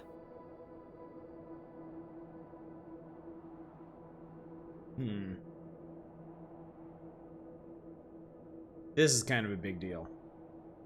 Let's talk about the other things first. Why did you invite me to excavate Hobbs Barrow? I've always been curious about the colourful folklore surrounding the place. My father told me all sorts of stories about it when I were a wee fellow. Stories that some folk around here take a little too seriously, especially after those lads entered the Barrow a while back. Anybody who says what an extraordinary coincidence is guilty as hell. How did you know about me? I saw your interview in the Bakewell Times. A young Sussiest lady sus that ever travelling did about the land, Picious. digging up barrows. Perfect for the job. Darth Picious. But why do you wish to excavate the barrow? I want to see what those lads found in there. My curiosity has grown over the years, and now it is time for the mystery to be solved. I must say I am rather eager to find out what's in there myself. I still suspect this was the third guy that excavated it I previously. managed to find Hobbs Barrow, but Mr. Bryden is yet to give me permission to excavate. Is that so? Keep trying. He'll relent eventually. Perhaps you could have a word with him. Oh no. A lovely young lass such as yourself has a better chance of changing his mind than a shaky old goat like me. You told me in your letter there would be no issue gaining access to the barrow. I didn't foresee any when I wrote to you. I'm sorry this has been more complicated. Turns out I like than shaky old goats. anticipated. Don't give up yet, Miss Bateman. Keep trying with Mr. Bryden. Playing Final Fantasy VII, not gonna lie, after 6 games in modern retranslation, it's kind of funny to just go back to 7's OG 90s translation immediately following. Yeah, it was a rough one. It was definitely a rough one. Don't make those weird shoulders. Did you know my father? I don't believe so. What's his name? William Bateman. He was in Bewley for at least a few days, from my understanding. I'm sorry, lass. The name doesn't ring a bell. Are you Ferb. sure you had no idea of my father's involvement in the previous excavation? I'm quite sure. A most fascinating coincidence, but nothing more than that. I'm starting to wonder if it's more than mere coincidence, Mr. Shoulder. Miss Bateman, I did not take you for a credulous individual. I'm none of the sort. I'm extremely credulous. What can you tell me about the previous excavation of Hobbs Barrow? Oh, it were 25 years ago, or thereabout. Back then, Bewley were undergoing a period of great strife. Samuel Bryden hadn't harvested a single crop for 2 seasons. Even Hernwood was sick. Berries went to rot almost as quickly as they grew. Folks started to believe the ground were blighted. Disease spread through the livestock too. People were going hungry, a panic set in. That sounds terrible. Aye, but I managed to keep myself fed. On what? These things happen in nature, but the blame for it all fell on Hobbs Barrow. It were long said that a goblin made his home there. A rumour took root that the goblin were not best pleased with the villagers. In revenge for some unperceived slight, the goblin placed a curse on the soil itself. The villagers believe that ridding the Barrow of its lodger would put an end to it all. Hogwash. My father would have paid no heed to such tales. Whether it were his intent to join the excavation when coming here, I do not know. But whatever it were that Samuel Bryden and those lads did inside that barrow, people say it did the trick. The crops started to grow back, and health returned to the livestock. Bewley were no longer in the grip of dark forces. I love Dark Forces. You must understand. Classic game. Folk here are a superstitious lot. They don't want you disturbing whatever it were those lads did. As far as the villagers are concerned, the problem were fixed. The thought of another excavation must be conjuring panic that you'll undo whatever it were they did. This does explain a lot. Goddamn right it does. Also why I'd venture nobody around here wants you to touch the place. Except for you. I want to know what's there. Surely you don't believe these tales of goblins and curses to be true? Not at all. However, I suspect those lads did find something in the barrow. But did it have any connection to failing crops and dying livestock? No. I can assure you there's nothing to fear. Coincidence reigns supreme. So what do you think they found? That is for us to discover, Miss Bateman. Who was the third man who joined my father and Mr. Bryden on the excavation? I'm afraid I don't know. I think he does. I heard about the excavation and I were intrigued by it. I mostly stayed at home during that time. What are the odds this guy's a hobgoblin? That's kind of what I'm thinking. Too tense for me liking. And besides, the excavation were undertaken with an air of mystery about it. I don't know, like... I think we've spoken to the hobgoblin in our dream, and the hobgoblin wants to help us. I suspect Mr. Shoulder was the third man that went into the barrow, and he got something out of it, and he needs to go back for some reason. Like, he's... Like, obviously, the curse cost Samuel Bryden his life and fucked up our father. So maybe whatever he got from the barrow staved it off for a time. But maybe it's starting to take hold with him as well, and he needs to do something to keep it from consuming him. Fucked up our day. Oh my god, this is Troll 2. Aj, have you ever played a Call of Cthulhu Shadow of the Comet? No, I have not. Burn him at the stake, he goes up in flames, and he's a witch! Tell me more of this folklore you mention. It is said that Hobbs Barrow is home to a goblin. Everyone in Bewley has some version or another of this story. But the version my father told me as a child described the barrow as a thin place. The goblin were deemed to be the guardian of this so-called thin place. What's a thin place? What is a thin place? A place where one can walk between worlds, where the flesh meets the spirit world. Just superstition, of course, as you will know. Okay, so that's 100% what's going on. And he wants to get back to this thin place. Tell me more about this goblin. Some said he were a mischievous little mite, snatching newborn lambs and smashing windows with pebbles. Others said he were friendly, there to lend a helping hand in times of strife. The latter of which makes it all the more surprising as to why the previous excavation took place. My father's stories put the goblin in the mischievous category. Saxnot, he called the creature. Saxnot. I recall one such anecdote, that Saxnot entered Bewley and ordered a pair of boots to be made by the cobbler. However, when collecting them, he insisted on paying for them with a bag of sow's teeth. The cobbler was so scared of angering the goblin that he accepted. A colourful tale indeed, Mr. Shoulder. Has any explanation been offered for why this Saxnot cursed the soil? Your guess is as good as mine, lass. Neat 90s point-click adventure. DOSBox kind of doesn't know how to handle it. sadly runs a bit too fast at points. Reminds me, this reminds me of it in terms of the whole sprite art 90s closed circle in a creepy village horror game thing. So I know on the store page for this game, they made a big deal about this being a horror game steeped in folklore. So, which explains why this isn't about, like, you know, elder gods and the end of the world and shit. It's about a fucking goblin in a little cave.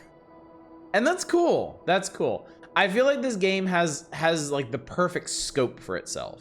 I had a peculiar dream last night. I met a creature at Hobbs Barrow. I suppose you might say it was a goblin. It told me it had saved my father from trouble inside Hobbs Barrow. I'll admit the coincidence of this is somewhat astounding. A remarkable coincidence, but nothing more than that.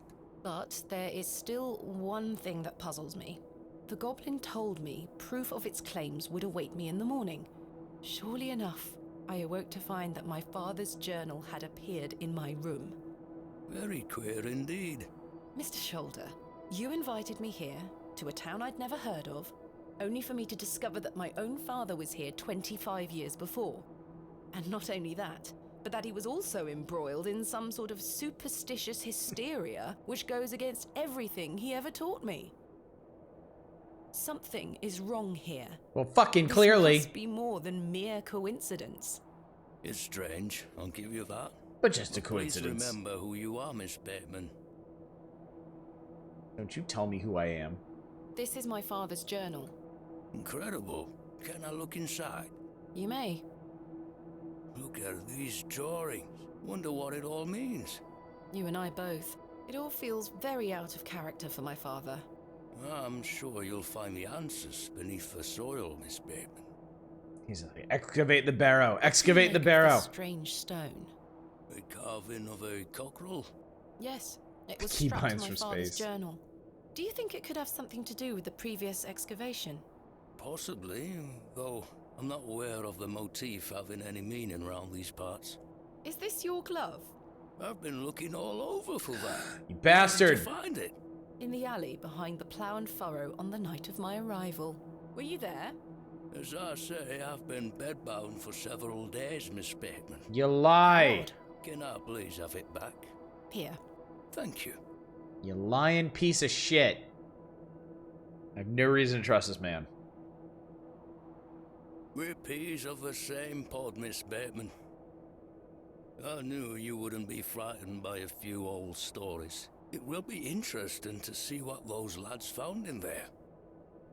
Certainly. Thank you so very much for responding to my letter and for coming here. We have some great discoveries to make, you and I. I sincerely hope so. And the chance to follow in your father's footsteps. Right, time for me to shift these old bones. I'm to take me a spot of the plough and furrow. I'll be there all night should you need me assistance. Thank you, Mr. Shoulder. I'm sorry again for giving you the runaround. I promise I am not beyond redemption. I won't let you down again. Oh, yes, you will. I was starting to wonder if Mr. Shoulder even existed.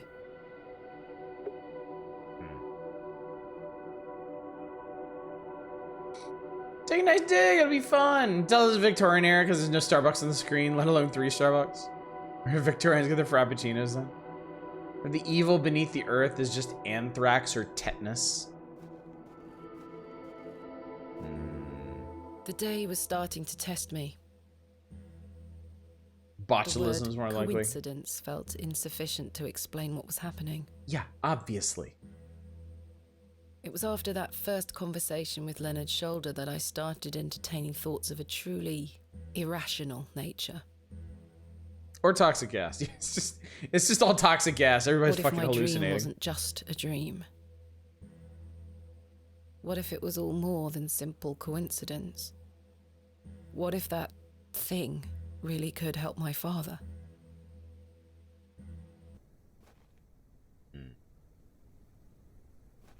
Forget what's this way. Choo. Hey, it's Wally! This young fellow looks miserable. Again. Hello, Wally. Go away! You gave the door back to my sister. It wasn't very nice of you to bury Right, her you little favourite shit. toy, Wally. I gave it to the fair folk. and you stole it back from them! You don't really believe in fairies, do you? You're old enough to know better. Enjoying this echo far? I do too. Real! I think it's great. To you, I'm cursed! There's no such thing as curses either, Wally. Go away! Oh, bastard. No, I can look at the mushrooms and I can look at the hole, but not the This is where bird. I dug up Jane's ragdoll. I can make the bird go away. Oh, there's still some worms. I shall name you Kenneth II. Oh, these poor worms. Oh, these poor worms. Whoa! Wally took off in a hurry. Short I saw like that. 7 doors are mine. Doc finds Grumpy asleep and is like, that's not sleep. He was going into a gas. Where's the canary? Oh, yeah, yeah, I've seen that too. That's really funny. Where does this go?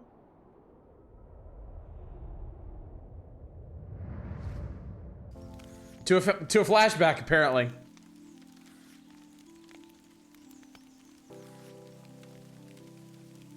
Mummy? Get away from the fire, Thomasina. What are you burning? Nothing. Just waste. Now go inside.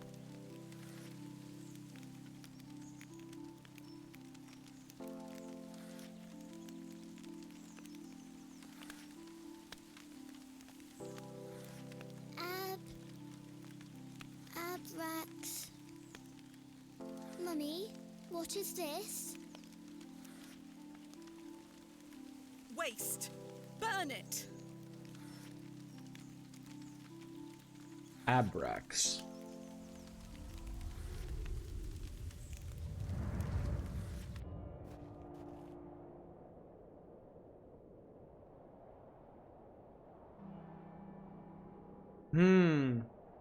Interesting thought, Manic. I think the save is a full quorum of ritual worms. He's doing well to be maintaining all this land at his advanced stage. Hello, sir. I wish to dig up the cursed hole in the ground that killed your brother. Good day, Mr. Bryden. Miss, I'll stop you there. I know what you're going to ask. And no. No, I haven't changed my mind. There'll be no digging here, lass. Mr. Bryden, allow me to explain. There has been an astonishing development this morning. Yes? My father was with your brother during the excavation. Oh. Yes. Can you believe it? No. I had no idea he had been here. The answer's still no, lass. I saw what happened to poor Samuel. I won't risk the same happening to anyone else. But... That's enough now. You can feast your eyes on that hovel to your heart's content, but there'll be no digging. No questions. I'm not interested. But... Off with you. Off with ya. Yeah, but what if I gave you a worm? I don't think anyone really wants to see my worm. Strong disagree there, lady.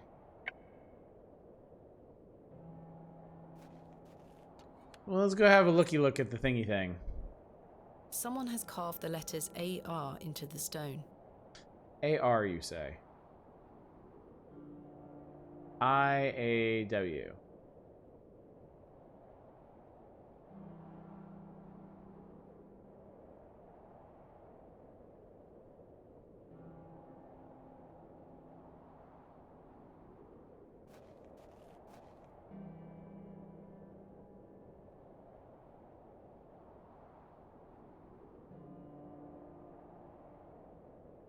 Bryden may like old goats, but he's quite pickier with his worms.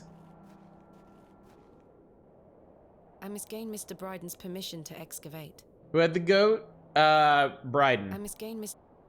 We'll go back and see it. The stone be upside down.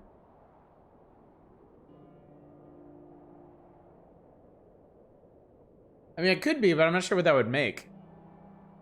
Our stone? I'm not sure what the A would make.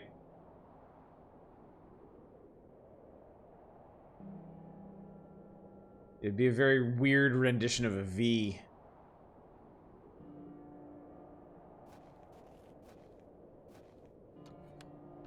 A cool V. Maybe we'll find a rock with a cool S on it later. Yeah, exactly. Hello.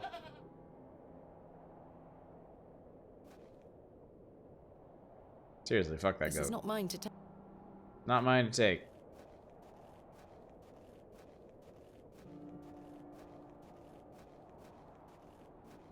Let's see what else is going on around in town. I don't feel like I've talked to everybody.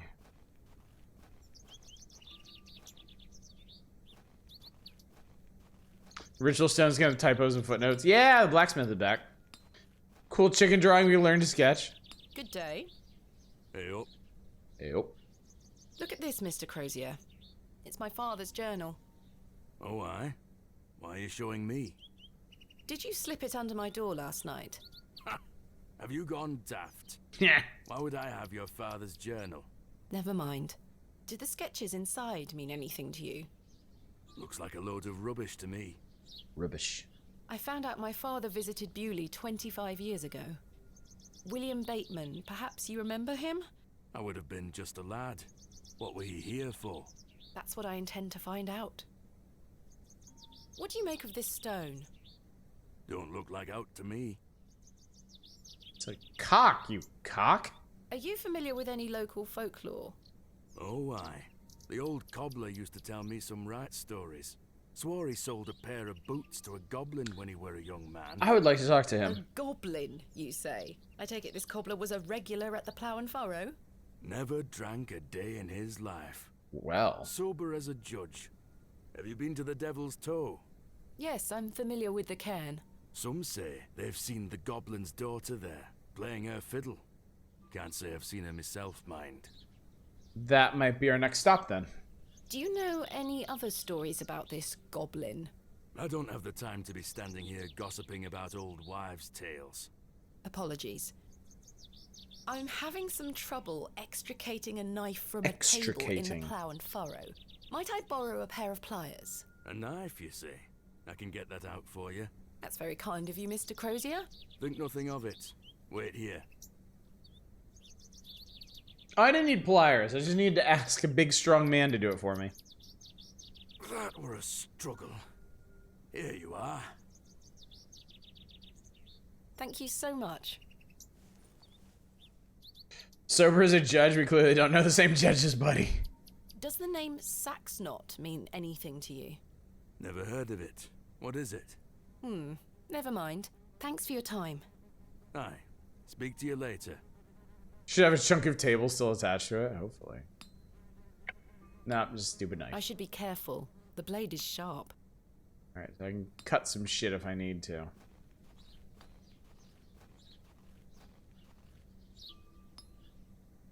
Wow, this woman is still setting up? Damn, I guess it's still morning then. Surprising. So I think I should have headed north. I should have headed north from here. Ah, so this is where the dog went. That's an eyeball.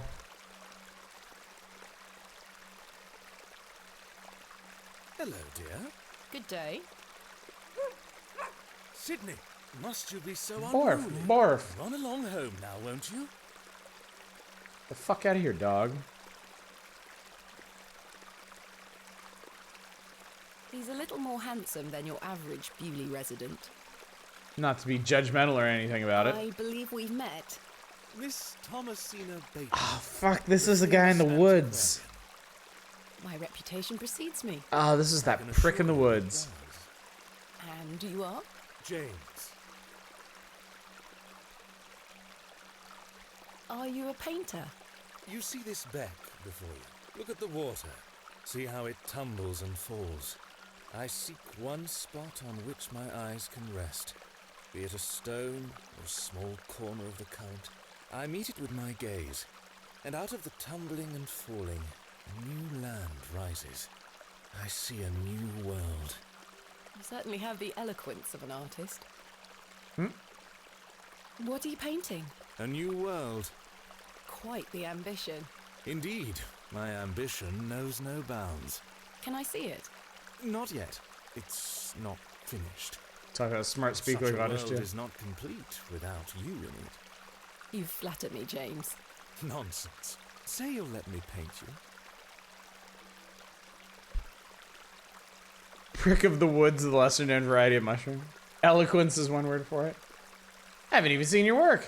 I haven't even seen your work. What if you can't paint? Don't fret, my dear. You shall be the shining star of my new world. When the time comes, I shall call on thee. Where did I meet this guy before? In the woods. On the previous day, we couldn't get all the way to the witch's hut. There were some workmen for Lord Pigpen or whatever the fuck his name is. And this guy was directing them. And he had some rather forward words for Thomasina, and she was like, wow, fuck that guy. That's a paint. You ever heard that before? What do you make of this stone? It looks antique. You might want to keep a hold of it. Lord Picnic, there you go. The other thing I note is that in the dream world, everything was purple, like the lighting in here. And this guy is painting with purple paint, and there's a bit of purple brush around here, but I get the impression that's not what he's painting. Do you know of Hobbs Barrow? I'd like to know more about you, Thomasina. What time do you like to rise in the morning? How do you like your tea? What makes you happy? All right. I've been honest this entire game, and I'm not going to stop now, even in the face of this douchebag. Well, I like to rise early and watch the sunrise. With your husband, I'm sure. No, I'm currently unentangled. Such a view should be shared with at least a lover. Do you deem yourself fit for this position? Indubitably. But do go on. How do you like your tea? We did just get a knife chat. Just a splash of milk. No sugar, of course. No sugar. It rots the teeth. Your smile is as dazzling as the Himalayan snow. I do have a knife chat. And finally, what makes you happy? Spending time with my father. I should like to meet him. Perhaps you will. And you, James? I propose the same queries to you. All in good time. My truths will surround you in good time.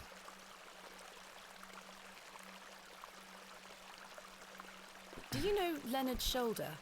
A man of Bewley? Yes. I care not for the men of Bewley. Only for the visitors. Tell me of dog. Was that your dog? Yes, his name is Sidney. Quite the excitable pup. Don't mind his bark. The little fellow wouldn't hurt a fly. Kaz has the perfect emote for right now. What do you know of Lord Panswick? A fine gentleman. Now that is someone who commands respect. Do you know him personally?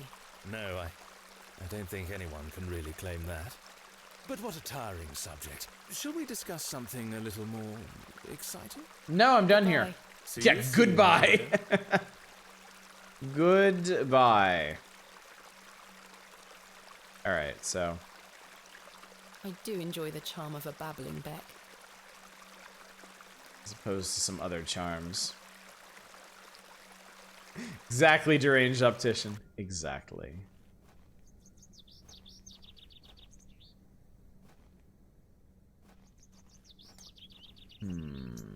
Actually, is there anybody in here now? Nope, still not.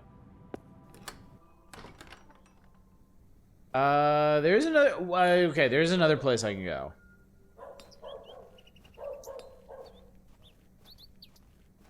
Oh, there's this. What's his face isn't out here, and the other guy's gone. And so I shall. And so I shall. Babbling Beck is how I wrote the album Odelay.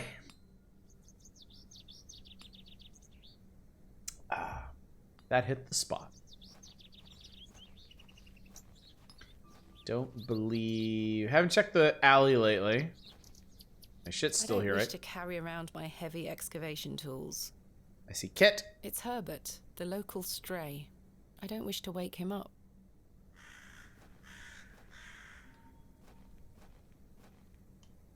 So this is where we first met Wally. And then there's this area over here.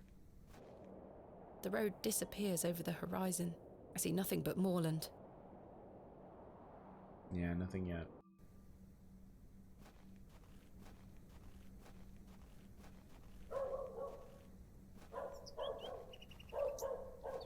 Guess we could check in with these guys.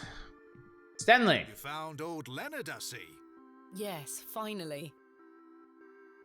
I've had some rather unbelievable news, Stanley. Oh? We recount the story. So listen to your gut in order to piece and now everything's closed. Oh no. Remarkable. Just remarkable. Hopefully you got something with you to snack on. Then? I'm afraid not. Those were my droving days, you see. I didn't spend much time in Bewley, but an interesting turn of events nonetheless. What do you Pizza know would of be Mother lovely. Mildred? I'll tell you Rather what in the I know mood. about Mother Mildred. She wants locking up. How so? She owes me a small fortune on her tab from years ago. Do remind her next time you see her, won't you? I haven't I'd seen rather Stanley not angry get yet. involved, if you don't mind. Be careful who you trust, Miss Bateman. That's new. Does the name Saxnot mean anything to you? No, I can't say it does. Goodbye. See you soon. I think Pizza Hut is the only place that makes stuffed crust, and I crave it dearly. Stuffed crust is Hello quite again, good. Mr. Shoulder. Miss Bateman. And Pizza Hut did make a science of stuffing their crust with just about everything under the sun, which I do respect that, even if I don't particularly care for their pizza anymore. I've still not been able to gain permission to excavate from Mr. Bryden. Is that so? Perhaps you could show him something that might change his mind. My rock, of course. What else can you tell me about this Saxnot? Try not to worry yourself too much with these old stories. Leave those to the locals, Miss Bateman. Have others spoken of goblins appearing in their dreams? Powdered peanut butter and coffee. A dream is a dream, that is all. They merely make for good stories. Could get pretty creative with that. But to answer your question, no, not to my knowledge. Tell me about yourself, Mr. Shoulder. I'm sure the locals have filled you in already, lass. No, actually, none of them know shit about Quite you. a mysterious figure. Most had little to say. Indeed. It's true. I do tend to keep my head down. When one gets to my age, one grows very comfortable in one's home. I like the ice. I already put in my coffee. You're way ahead of me then. I wouldn't change it for anything. I take it you don't get many visitors. Oh no, nobody bothers me. That's the perk of living so far out, huh? Just me and me hens. I used to come into Bewley more often, back before my health went to bugger, eh? Thought this game looked pretty dang good. This game is pretty dang good. I'm enjoying it a lot. Pizza Hut used to have absolutely delicious pizza, but at some point their dough recipe visibly changed. It tastes practically rotten. So I think Pizza Hut made a very interesting shift because, you know, they used to be, back when they ran the restaurants before the delivery business really took off. I mean, Pizza Hut was at the top of the game. But then with the rise of Domino's and Little Caesars and Papa John's and stuff, they kind of got edged out of their own business. And it seems like that they decided to go a discount route and compete with other lower priced pizzas like Little Caesars and to an extent Papa John's. It's been years since I last went to a Pizza Hut, but yeah, it's like it's unrecognizable. It's a completely different pizza now. They have an overwhelming amount of options of crusts and sauces and customizations and whatnot. And it's honestly cheaper than I remember it, but it tastes cheap too, so. May have garbage taste, but I really like Little Caesars. I love Little Caesars. I kind of lament that there's no Little Caesars near my house right now because the last place I lived, it was within walking distance. And man, many a night did I step out to Little Caesars and get one or two cheap ass pizzas for me and my family. It was great. My kids got addicted to crazy bread for a while. What do you think of Bewley? Whilst one could consider the villages to be rather unenlightened, this place has its charm. The market's in town today. Now I want pizza. God damn it. Folk want for nout here. Nout. Is there anything else I should know about Hobbs Barrow, Mr. Shoulder? No, lass. I'm certain we will know a lot more about it by this time tomorrow. I hope so. More than you ever wished. What else can you tell me about the previous excavation? I think I covered it earlier, Miss Bateman. As you yourself said, it were a time of superstitious hysteria. Sorry, my phone wanted to install a thing. What was it like living in that You like period of Domino's? hysteria? True Light, thank you for the follow. Myself, it didn't really affect me. My hens stayed healthy and their eggs kept me well fed. If one can keep a level head in such situations, one can get by. Indeed. Indeed. Is there anything else I should be aware of before my own excavation? No other ghouls I should be worried about? You know the answer to that. Yes. The corruption in that soil were all in the minds of men. Your apologies, don't apologize for anything. Dreams of pizza shall drive me on and motivate me until I get what I want. At least not as bad as La Victoria's enchilada sauce. Oh god, that's a lot of quotes. You like Domino's a lot? I do too. We don't have Domino's very often, and I used to not like it when I was a kid. Domino's was the one I didn't like. It was either Pizza Hut if we wanted to go out to a restaurant, or Little Caesars if we wanted takeout. That's what we always got when I was a kid. And now, like, Domino's, I saw it. Yeah, Manic. I totally agree. Domino's is way better than it used to be. I don't know how they did it, but I think their pizza's really good now. Want a calzone for about a month at this point. I'm gonna have to make yourself one soon. I love good calzones, man. It's been calzones and strombolis. I love them so much, but it's been a long time since I've had either. How do you feel about this game so far? Sorry, I've missed. Oh no worries, Gausimo. I think this game is great. It's definitely a bit of a slow burn. Last night was a lot of talking and wandering around and a few interesting atmospheric moments. And tonight seems to be more of the same. Like we're revealing more of the mystery and more of Thomasina's backstory, but I think it's the scope of the game. Like, you know, something like The Last Door deals with like grand cosmic horrors and like sweeping metaphysical concerns and like the fate of the world and stuff. This seems much more focused. This seems much more compact. And the store page did say it's a game very much built around folklore, and a lot of folklore didn't really extend past the local village, you know. We're talking about a goblin in a burrow, not you know, the Cthulhu or something. And I like that. It's a different change of pace from a lot of games, because I was listening to a speaker last week, I think, who was talking about scope and how easy it is for creators, and especially in video games, to expand the scope far past what they really need for a compelling story, where everything suddenly becomes the fate of the world and like this grand epic quest and struggle and whatnot. When really that if anything makes it harder to identify with the characters in it. The fact that this is really just an investigation of local folklore and the nature of this burrow, and maybe there's a creature in it, maybe there isn't. It's a lot more identifiable, you know. It feels like it could hit a lot closer to home. It's really interesting. So yeah, I'm enjoying this immensely. down in the deep, pissing off locals. Domino's is anchovies, which I also like. Steal and dig and loot. Lemon ice cream house smells like wet dog. Ooh, yikes.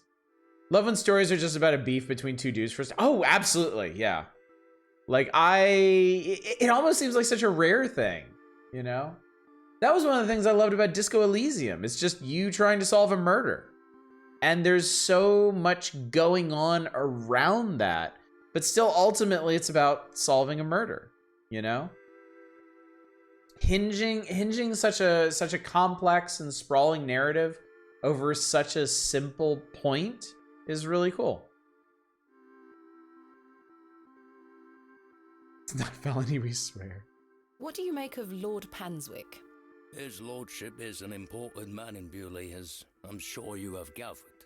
His family has commanded much respect here for many generations. Do you respect him as a leader? I do. He wants the best for the village. Without his influence, the railway line would have never come through here. Does he want more visitors? Aye, I believe so. He has great ambitions for Bewley and wants to share them with the world. What do you make of Mildred Walker? Who? I believe she's also known as Mother Mildred. Oh, we used to get about when we were children. Our paths have not crossed in a long I guess they while. would be about the same age, wouldn't they? What do you think of Charles Bryden? He is a decent man. It must have been hard for him after that terrible business with his brother. Without a doubt. I must say I had assumed you had at least spoken to him about my visit. Sorry, lass, I had no intention of giving you the runaround. Again, I can only apologize. I would prefer you explain yourself, but... If you don't mind me asking, what is the nature of your ongoing illness? Oh, just the ravages of age. Getting off this bench will be a small battle in itself. Something you won't need to worry about for many a year, Miss Bateman. Growing old is a blessing and a curse. And what of your recent fever? Mainly a curse. An ordeal it were. So much tossing and turning. But I'm right as rain now, especially after a mug of ale. His bollocks just keep getting bigger. Such what are Lord bollocks. Panswick's plans for Bewley? He's rebuilding an old chapel on his estate. He seeks to bring God back to these lands. Which but God? What of St. Edmunds? I think Father Roach might argue God has never left. Indeed. Let's leave such arguments to them, shall we? He's a human tanuki. Thank you for your time. Aye, Miss Bateman. We will speak more later. We'll know when he finally rises from his seat, because we'll hear his testicles clapping together. I don't need to use the filthy lavatories. So judgmental. I've no use for ashes. Not yet, you don't. Didn't know that Buster Gonad was his descendant. So, we show the guy something. Just very inconvenient by nature, Miss Bateman. Can't help it.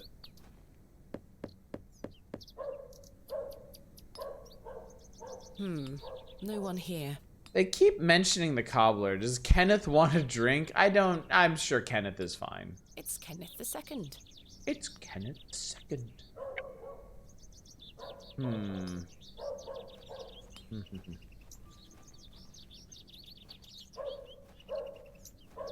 Can I get into here?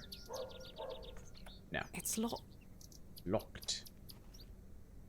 Real quick, can you use Kenneth to fish? I do not believe this game has a fishing minigame. Out of curiosity, since we know where Mr. Shoulder is at the moment.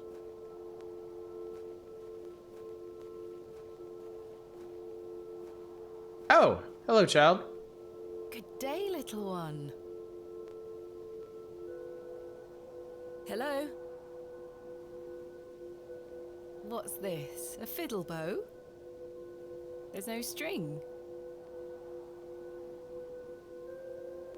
No one would ever try to combine fishing with a horror My game. name is Thomasina. What's yours? Don't be shy. I don't mean you any harm. She can cast a spell on us. What are you doing out here all alone on the moors?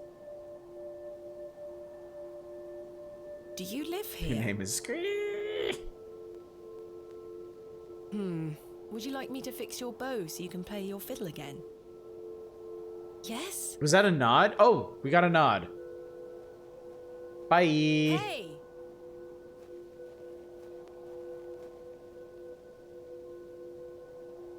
Most peculiar. Perhaps I can mend the bow for her.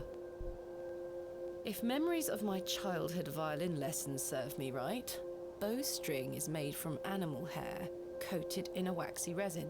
Got the it. strings don't vibrate without it. Got it. Okay. What a peculiar name. The Devil's Toe. Yeah, I this can't is where we quite need see to the check. resemblance myself. Well, if you were a devil, you might. Cat hair, worm hair. Probably... The farmer guy has a pretty shaggy goat, doesn't he? You're a sweet little thing, aren't you? I got a chicken. You can pick up the He chicken. looks much too unruly to be picked up. You're a sweet little thing, aren't you? Free Chimkin. Can you use the chicken stone to command an army of chickens? That's a good question. Use stone with I head. do not wish to harass the hen. Harris. I do not wish to harass the rooster. I believe you mean the cock. I've no desire to lug a block of wood about the countryside.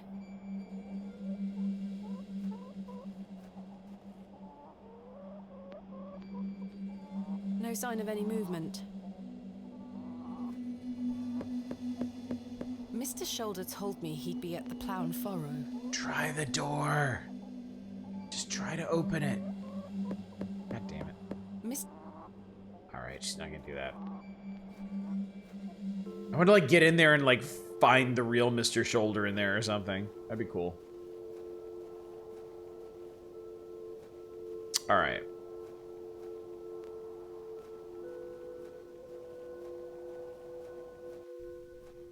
I suspect the goat. Can't solve this issue for us. Tosses the worm at the door. Splap. Can I have some goat hair? No questions. I'm not interested. But... Off with you. Shut up and look at this rock. What do you make of this stone, Mr. Bryden? It was strapped to my father's journal. Wait a minute. Let me see that. By God. Wait here a moment. I need to get something from inside. I waited for what felt like an age. I've accomplished something. I now realize that Mr. Bryden must have been in a great debate with himself, wondering whether or not to share his own piece of the mystery with me. Oh boy. It's a The shotgun. goat stared at me, seemingly in pity, as I stood there in that rolling fog. My God, to be pitied by a goat. Finally, Mr. Bryden emerged.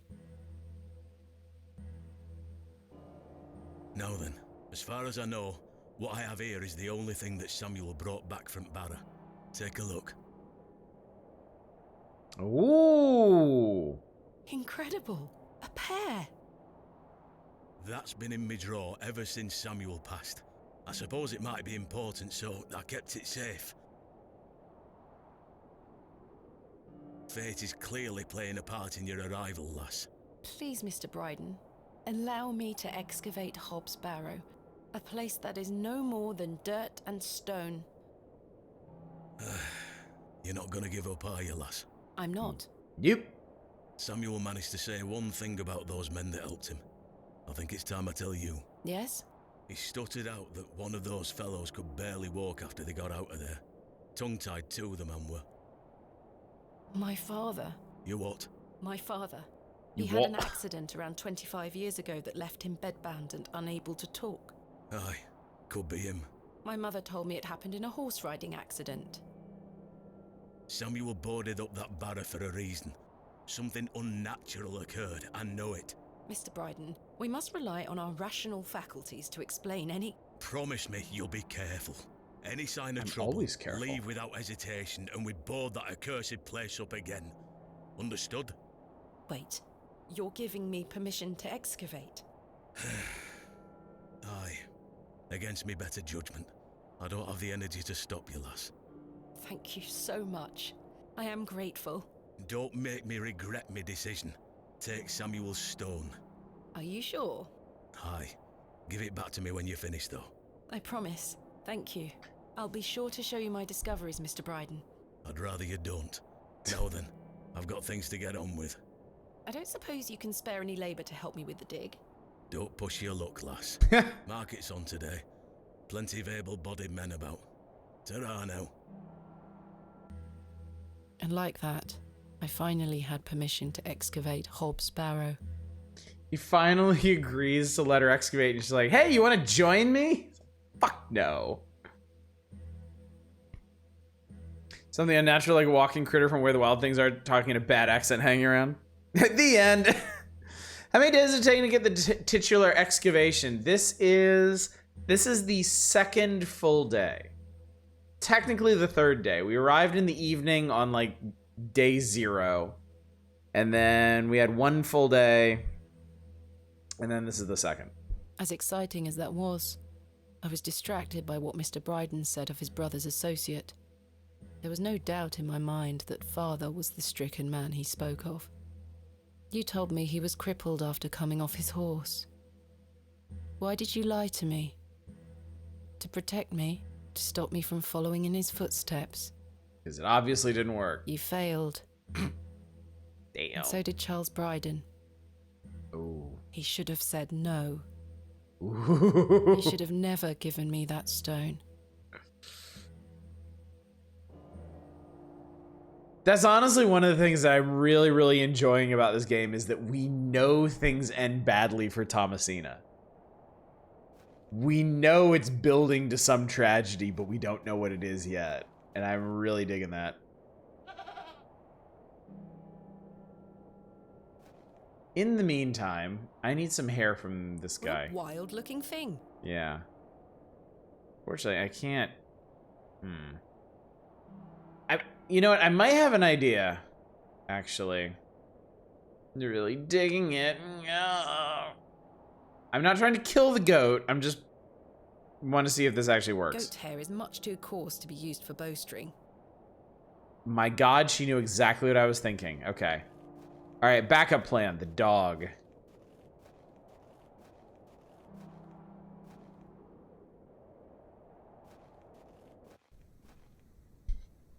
Go back to that dipshit and be like, hey, can I borrow some of your dog hair? Why, whatever for? Fixing a wild child's bow. Cat laying around something, cat guts for violence. Oh God, no, I hope not. Oh, that fucker's gone. He has ceased to be. 95% sure it's cat fur. Cat hair shouldn't be long enough for a bow, right? Like these, I mean, these aren't even long hairs, but I don't think long hairs would be long enough even. Hello, Miss Tompkins. Hello. We weren't introduced earlier. My name is Thomasina. Mom?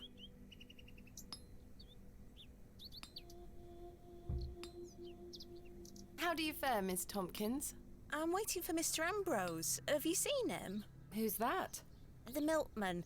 Ms. Fenchurch will be ever so cross if I've no milk for his lordship. There's a I'm milkman? afraid I haven't seen him. You are in the employ of Lord Panswick? Aye. He employs Arthur Bewley in one way or another. I'm in need of some help for my excavation. Do you think his lordship could lend me some of his labourers? Maybe. Might you introduce me to him? Sorry, Ma'am, but his lordship doesn't take visitors. Any road, I must wait here for Mr. Ambrose. Ms. Fenchurch will be ever so cross if I've no milk for his lordship.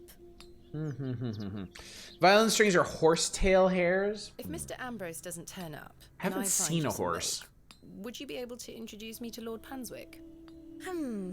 His lordship really doesn't like visitors, Ma'am. I'll take the risk. Miss Fenchurch will be cross with me. But she'll be even crosser if I come back without fresh milk. So, do we have a deal? Aye. Bring me some milk, and I'll take you to his lordship. Thank you. But hopefully, Mr. Ambrose will arrive soon. Well, now my question is that a milkable goat? Have you been waiting long for Mr. Ambrose? Aye. He should have been here a good 2 hours Very ago. crossy woman. He's here every market day, you see. He sells only the freshest milk. Miss Fenchurch swears by it. I hope misfortune hasn't befallen him on his way here. Probably dead. I'm sure he will turn up. In a gutter. I hope so. Are you familiar with Hobbs Barrow? What's that? Never mind. What do you make of these stones? Oh, gives me the creeps. Why? Dunno. Just a feeling. She's psychic. Who is Miss Fenchurch? His lordship's housekeeper. I'll let you know if I find some fresh milk. Thank you, ma'am. But tell me if you see Mr. Ambrose, won't you? I will. Animal intestine bits used to be used for the strings, but nobody does that anymore. Nylon strings are superior. He's selling an assortment of greasy meat pies and Scotch eggs. Can I interest you in a pie? Finest mutton in all the Kind of county. wild nylon, man. 2p each. No, thank you. You're missing out. Sacks of apples and cabbages. They've all seen better days. A jolly-looking fellow. He'd make a fine snake oil salesman. Jesus Christ, Thomasina. Good day. Freshly picked apples, miss. Freshly Would you like picked to try one on the apples. house, like? Ooh.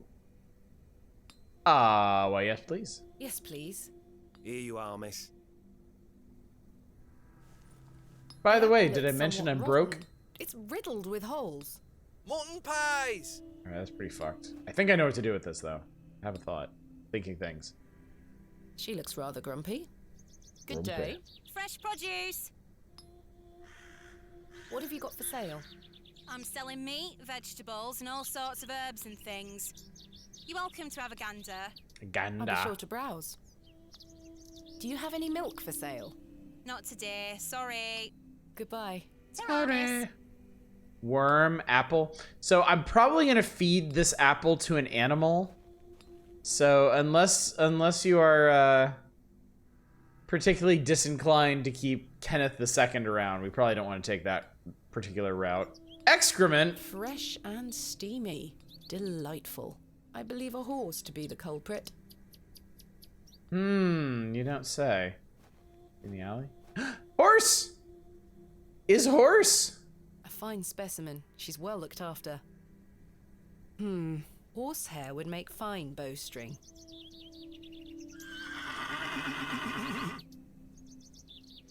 She almost took my head off. The awful apple for you. Hey girl, would you like an apple? A nasty rotten apple? She is completely indifferent. Perhaps the apple is too spoiled for her liking. Defeat the horse in combat to harvest its fine.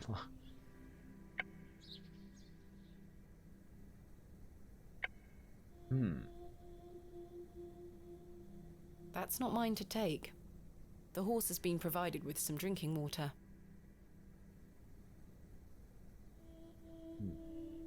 What if we wash it up? I don't wish to interfere with her water. Fair enough.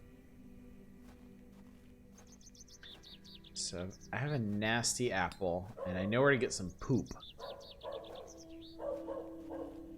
Imagine Scotch egg is not a thing over there. No, it is not, no.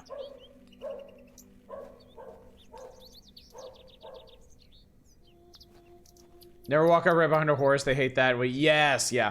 My mother used to do horseback riding, and I learned a lot about horse safety from going with her to the stables. Mutton pies! Mutton pies.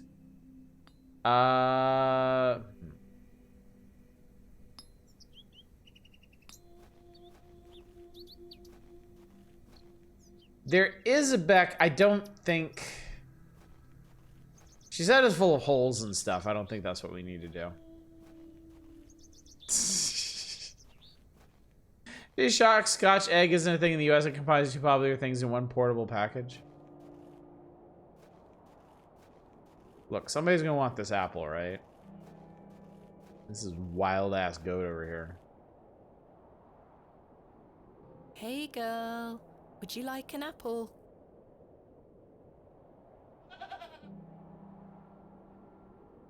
The grumpy thing isn't interested. The empty bucket smells of rancid milk. So I think we are gonna get goat milk. I think that is the thing that we're going to do.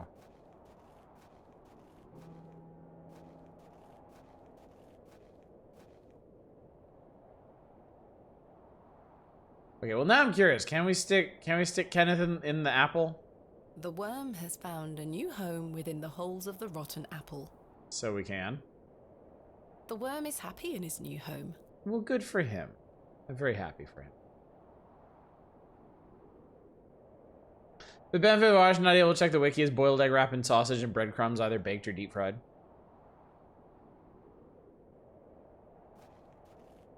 This is where I dug up. Now I'm curious, is she still gonna say she already has one if I try to grab another? I've already taken one. Yeah, okay.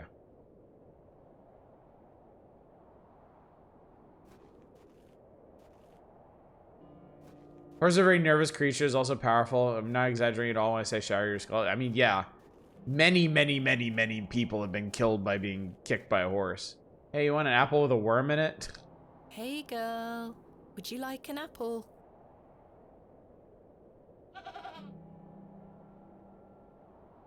The grumpy thing.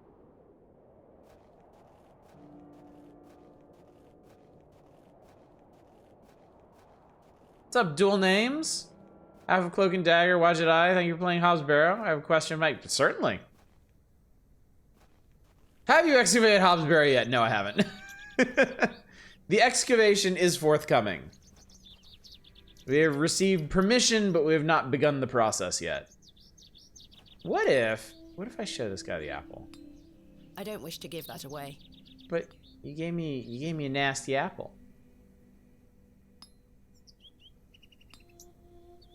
We did recently home a Kenneth, it's true.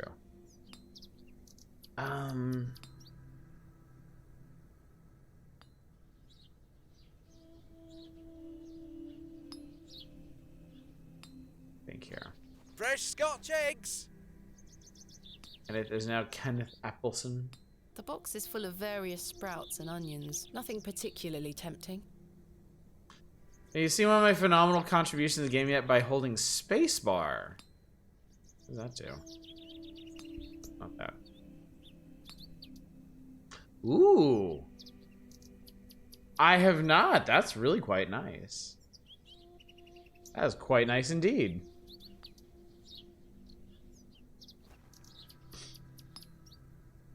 Very helpful for games like this, certainly.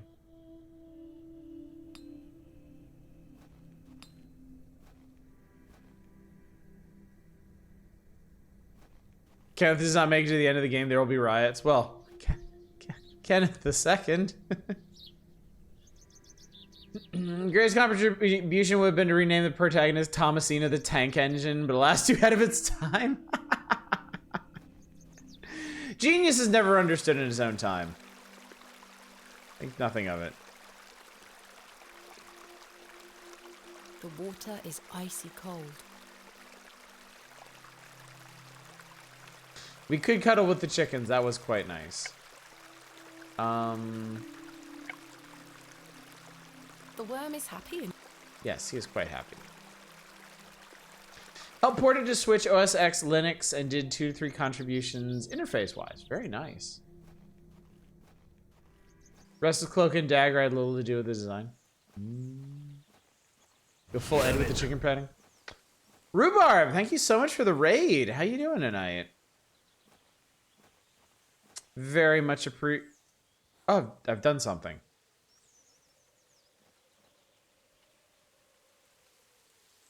Or maybe not. Can we man the battlements? Ruba Raid, how's it going? Thank you very much. What were you up to tonight? I took an animal husbandry class in college, sort of aside at one point. The vet who taught the class said never wear steel-toed boots around large animals. Seen a guy get his toes amputated by wearing the... Oh, God. Terrifying. Queen Dino Baby, good evening. I never get to see you from this side. True. Welcome. It's good to see you. Hello again. I'm just doing some spoopy adventuring. Yes.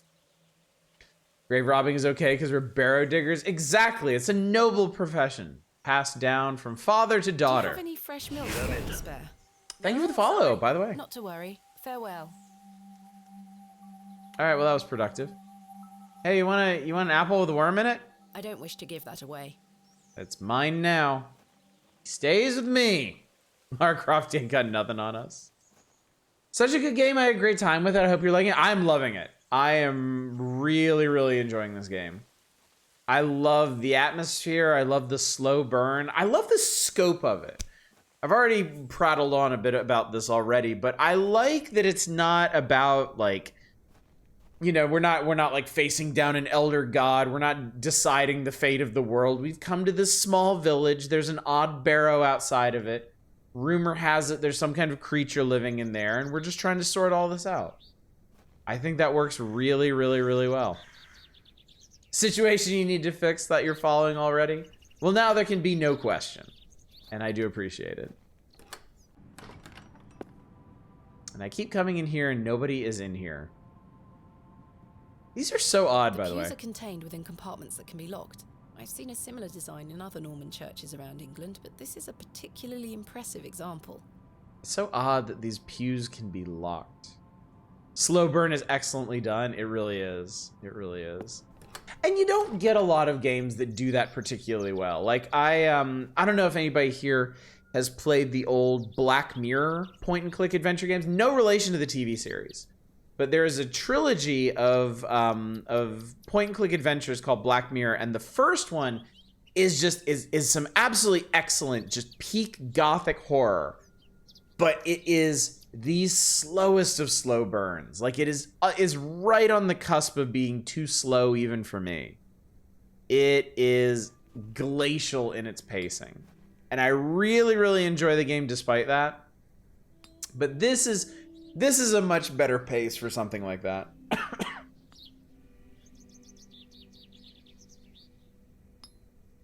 Believe the Last Door devs did Blasphemous. They did, yes. They did indeed.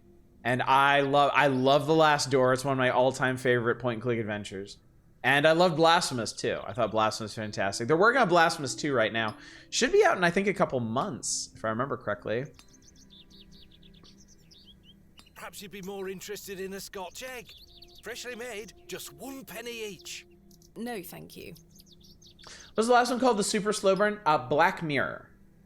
There's an older trilogy of point-and-click adventures called Black Mirror. And the first one in the series is incredibly slow. Very, very, very, very slow.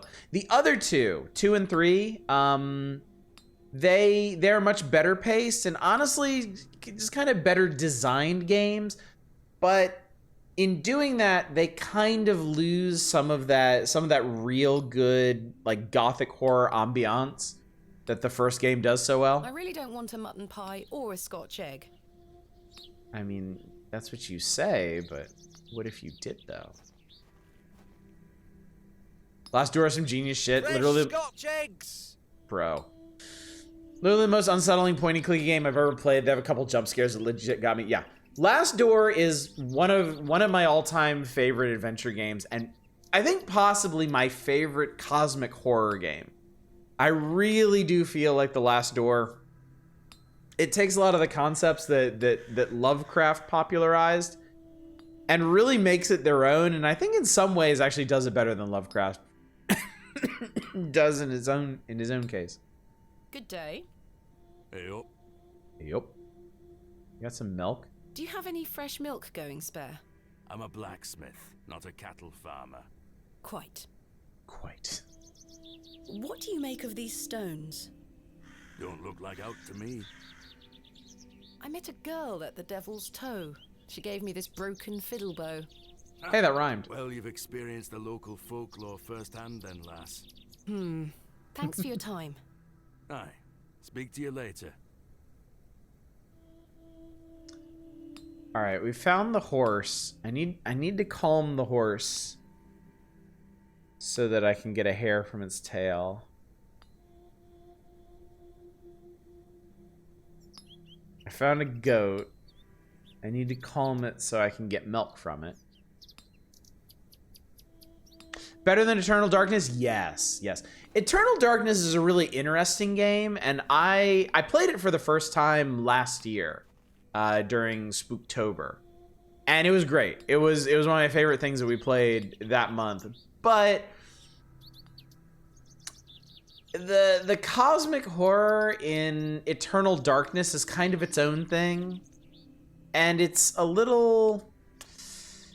I don't want this to sound like a bad thing. It's a little goofy to me compared to something like how The Last Door does it.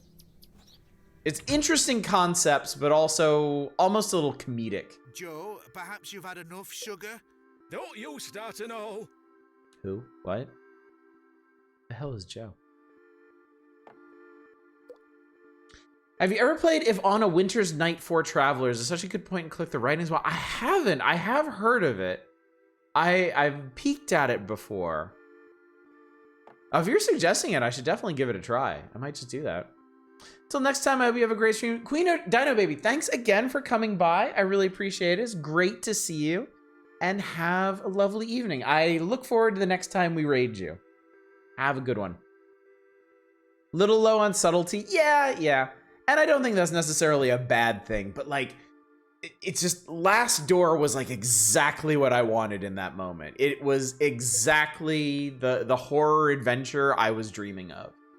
It was just perfect to me. And I won't lie, a big reason why I picked this game up and I was so interested in trying it, it felt a little Last Door-y to me. The aesthetic, the theme, all of that. And I wasn't wrong. But like I said, I do appreciate that this has a smaller scope.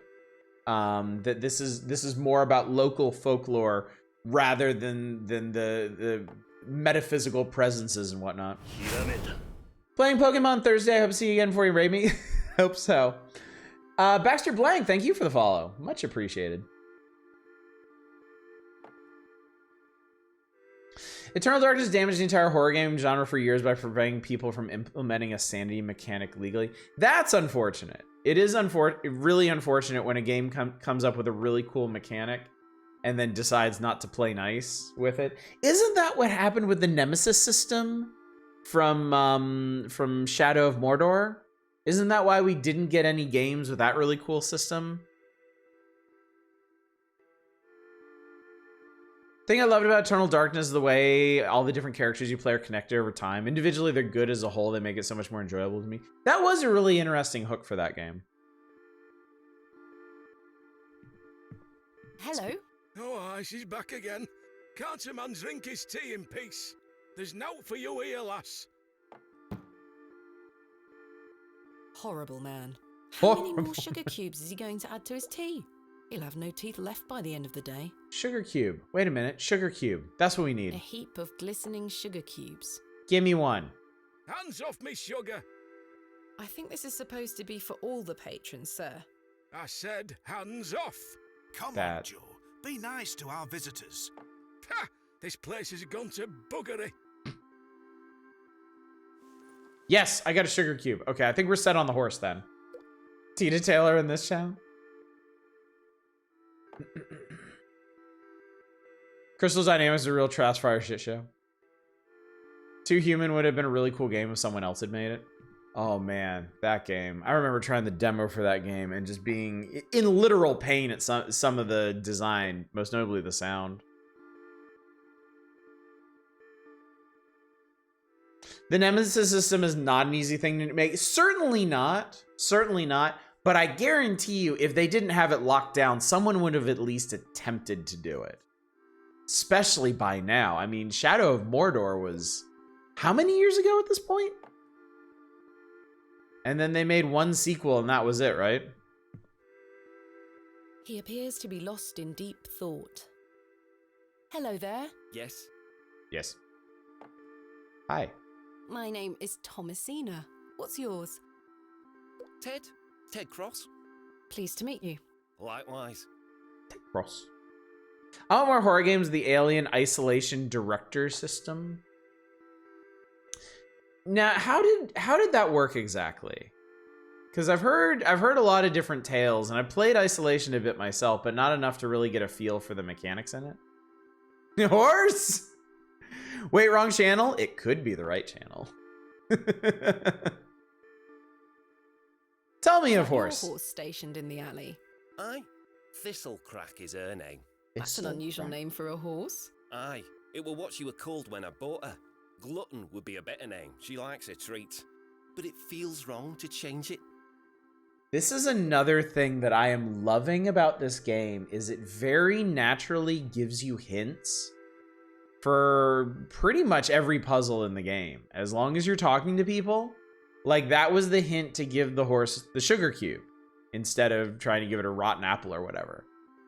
And I think that's a big reason why I haven't really gotten stuck on anything in this game yet, which admittedly, as much as I love point and click adventures, I tend to be pretty bad at them. Shocker, I know. But yeah, a lot of point and click adventures, especially older ones, I have to resort to a walkthrough in different places. But this game has been flowing incredibly smoothly, and I think them seeding little hints to pretty much everything you have to do is a big part of that. Are you a local, Mr. Cross? Oh no, I'm just passing through. I'm a musician. Just myself, me guitar and me horse. Mules. It's true. I really am awful at this. There's a no clip about alien isolation that explains the really cool shit. If you crouch a lot, it causes Bruce to come down more. Are you a traveling musician? I've been playing a new song tonight. I've just finished the lyrics. What's it about? You'll have to come listen. Shadow of Mordor had one sequel, which is a very good game, to be fair, and then nothing but DLC just leaving cliffhangers. Yeah, that's very unfortunate. Very, very unfortunate. I love the Nemesis system. The Nemesis system is brilliant to me, and it frankly deserves to be in more games. There is so much you can do with that. What do you make of Bewley? Can't say that I know much about this place. I don't usually travel this far south. I see. In terms of my Final Fantasy VII replay, is it bad? One of my first thoughts is I wonder how many morons would complain about this game being woke if it came out nowadays. I wonder. I mean, things being accused of being woke generally isn't grounded in any sort of reality anyway. It's just shorthand for I don't like thing, and I don't have a good reason for it. Have you heard of a place called Hobbs Barrow? Can't say I have, miss. What is it? Never mind. Thank you for your time. Make sure you watch my performance later, won't you? I'll try. Yeah, why the hell not? Now for games in Middle Earth, we get this shit like Gollum. Oh god. Be level with me, chat. Be honest, because I haven't actually watched any streams of it or read any reviews. Is Gollum really as bad as it seems to be from like the clips and screenshots I've seen on Twitter?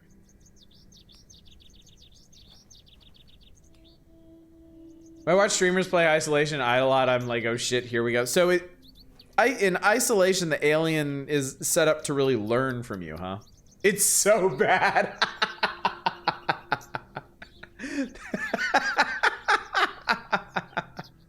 Thank you, Leslie. That's exactly what I wanted to hear. It's fucking shit. Here, girl. Eat this. Eat it. Oh, I hear her crunching. Good girl. Happy horse. Hopefully that's gained some trust between us. So now I can just yank some hair out of your from tail. her tail with my bare hands. Let's shear it off with this terrifying knife we found. I've managed to cut off a few lengthy strands. The full game is $70. Jesus, that's the most absurd part about it. Premium pricing for something that looks like just like a cheap cash in. I must coat the hair with something waxy first, otherwise the string will have no friction. Oh, we need that good friction, don't we?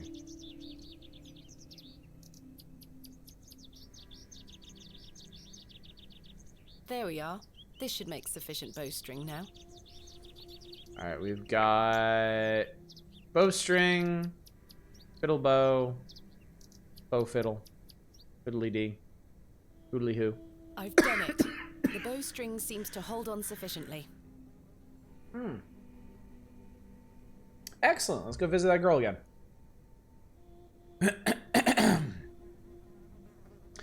Streamer realized the font it uses is fucking Calibri, so he put fake objective markers in the corner of OBS, like collect 5 fingers and convict. God, it's a piss baby. I've seen that screenshot. That's pretty funny, even if it is made up. Gollum looks like the unholy combination of Styx and Scorn I didn't know people thought should exist. Oh man, Scorn. Fresh Scotch eggs. I still want to play that game. I know the hype train fell off hard once Scorn came out because people were expecting something that it didn't actually turn out to be. But it looks like the kind of game that I would really, really enjoy. You put that screenshot in Discord, thank you very much. Still traumatized by Scorn, like traumatized in a good way, right? It's just so spoopy and aesthetic, right? Scorn is really nasty. Look what I have for you. Whee! Ooh. Thank you for panning up.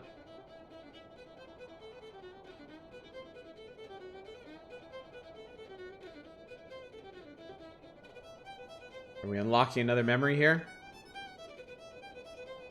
Or did we just Silent Hill ourselves?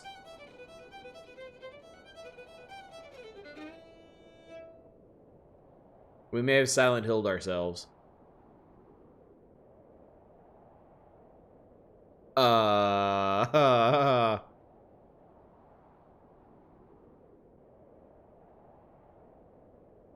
My head is spinning. What happened?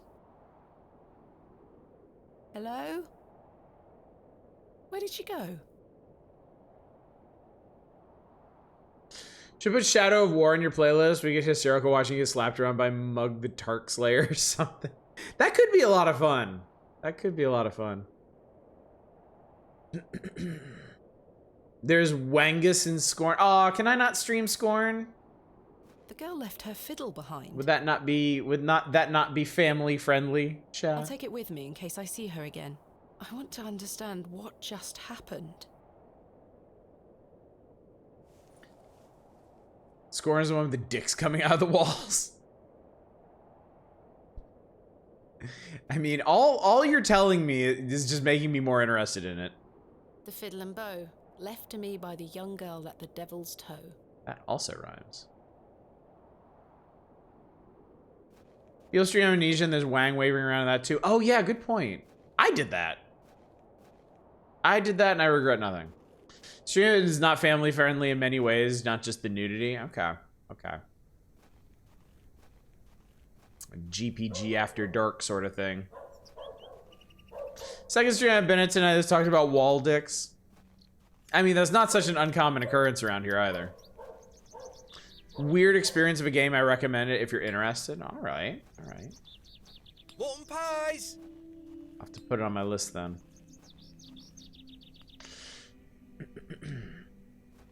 So we just met a musician. I wonder if he'd know anything about a fiddle-dee-dee. No, that asshole's gone. Hey, sir. There's nothing else I wish to... Are you sure about that? Look what I have. I don't wish to give that away. Hey, Stanley wouldn't be interested. Hey, do you have any milk? Any fresh milk going spare? Sorry, lass. I've none at all. Never mind. Goodbye. See you soon. Hello again, Mr. Shoulder. Miss Bateman. His name really is Mr. Shoulder. Thank you for your time. Aye, Miss Bateman. We will speak more later.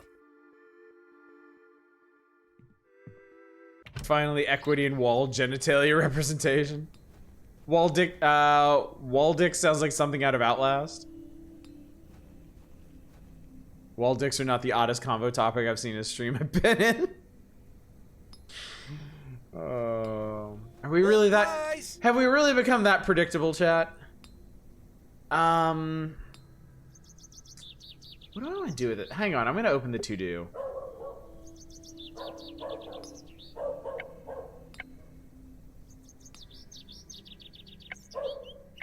We need milk and we need men, but ironically, we don't need a milkman. By the way, my earbuds just died, so I'm going to save real quick and then reload this.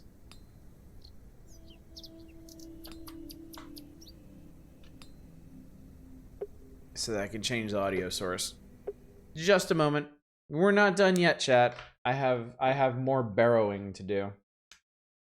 Typeface looks like the LucasArts game typeface. I think when you're using pixels that chunky, you've kind of got limited options when it comes to the fonts.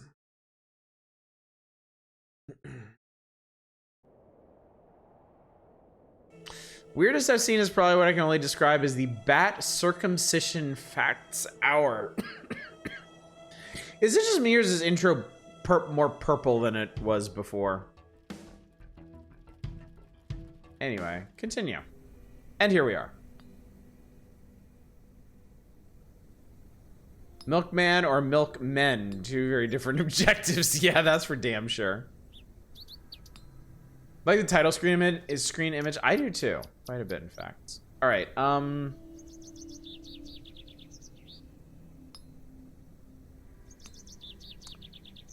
The goat. Fresh Scotch eggs! Good day. How did you like your apple? I'm afraid it is rather rotten, sir. Hey up.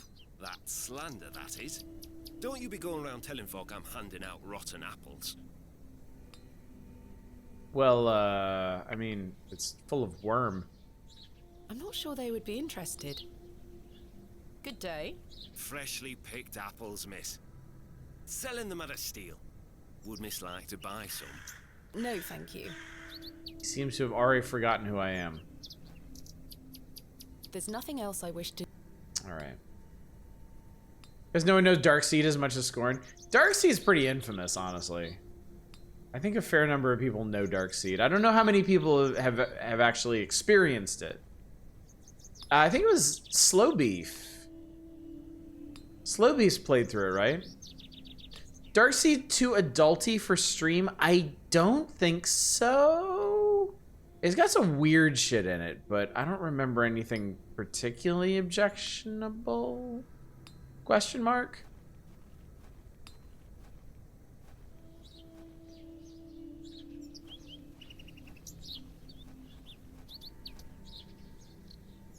Wait. Should I...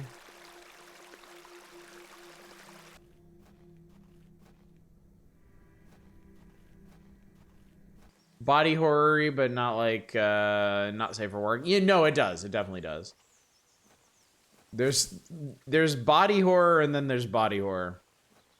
H.R. Geiger doing more games besides those? Yeah, I don't believe so. Certainly plenty of games that... yeah, we're done with her. You want to fiddle? I don't wish to give that.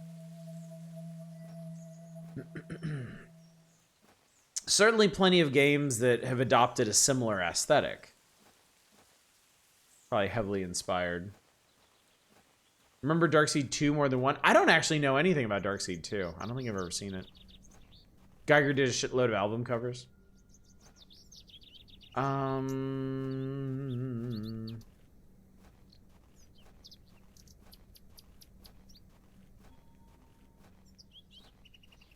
not sure why I have a magic fiddle now.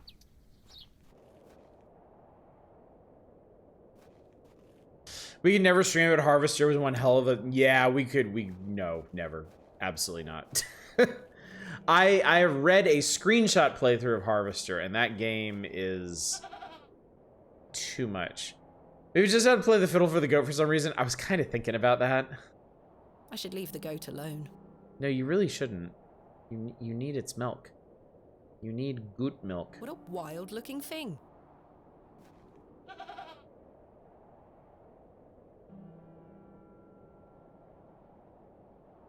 Just like, fuck it, I ain't gonna bother.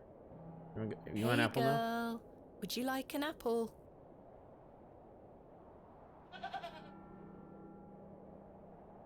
The grumpy thing isn't interested. Could probably do Sanitarium if I haven't already. Sanitarium... I feel like Sanitarium would kind of be on the line. I should ask Mr. Bryden for permission before attempting to milk his goat. Oh, okay. Maybe that's all I need to do. Knock, knock.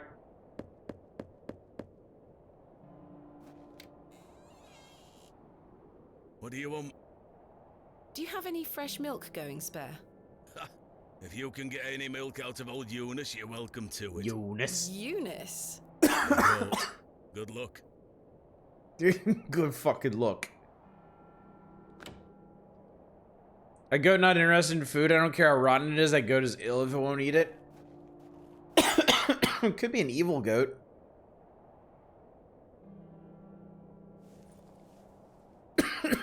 Excuse me.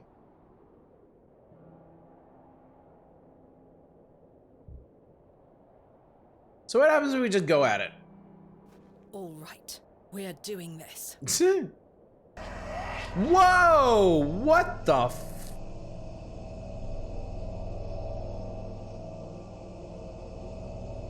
Okay, we are most decidedly not doing this.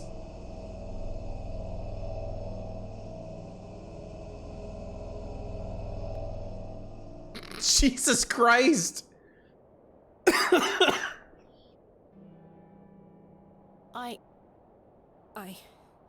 I'm not sure what that was. I don't know what's happening to me. All this superstitious nonsense must be getting to my head.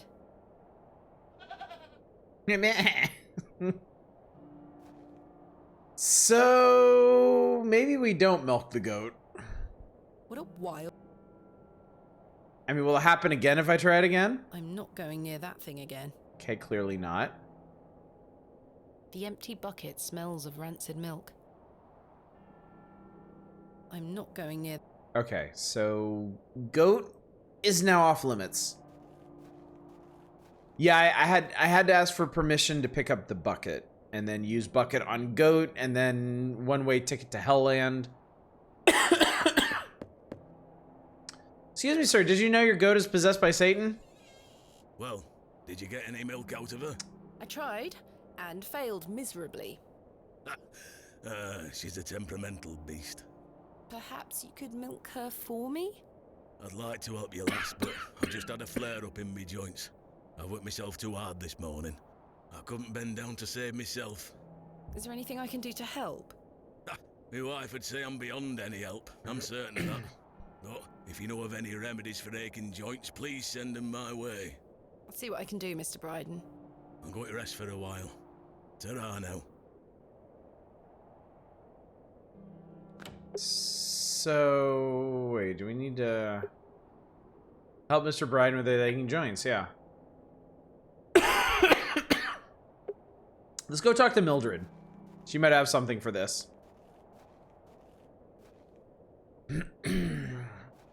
Dig crusty old sci-fi horror movies. OG The Thing from Another World is rad. Slither's your favorite Grozon movie? Tried to milk the goat and learned that hell is violet. Mother mildew. My favorite old school horror movie is The Blob.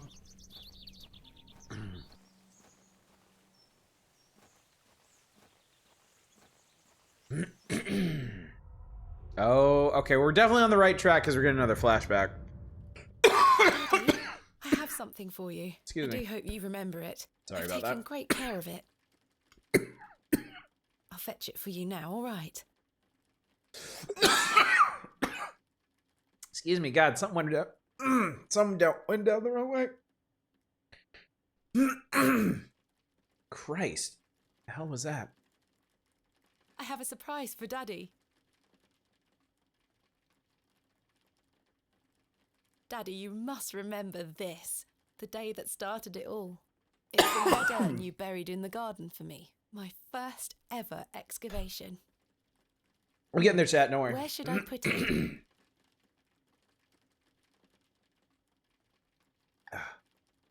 Okay. Okay, I think I got it. Rip Twitch, thank you very much. Fortunately, it wasn't Rip Oddish. Mother took away all the knickknacks that used to sit on these shelves. The pot might look nicer a little closer to the light anyway. The perfect spot. Perfect. It will catch the light from your lamp so nicely.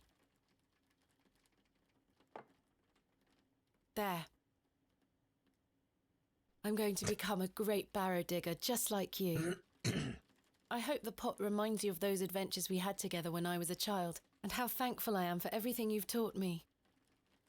Now I must tell you about my visit to Pallinghurst. I found an arrowhead. Yay! It was stuck in my knee.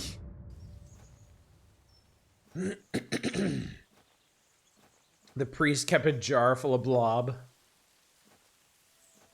Hello. Good day. Good day. Yes?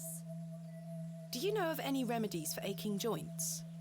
You're too young to be suffering from this, surely. It's for someone else, Mr. Bryden.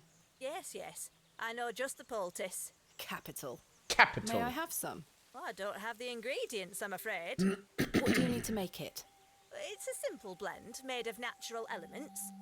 Elderflower and flirtwort. I can make the poultice for you if you bring me these things. Then it just needs to be applied directly to the joints. That should ease his burden. Thank you. Flirtwort. Where can I find some flirtwort? Flirtwort is not commonly found around Bewley. It's a perennial shrub that bears small white flowers. Small You might white find flowers. some growing out on moors if you're lucky. Thank you. Okay, we need small white flowers. Where can I find some elderflower? There used to be quite a few elder plants growing here in Herne Wood, but they've long since gone.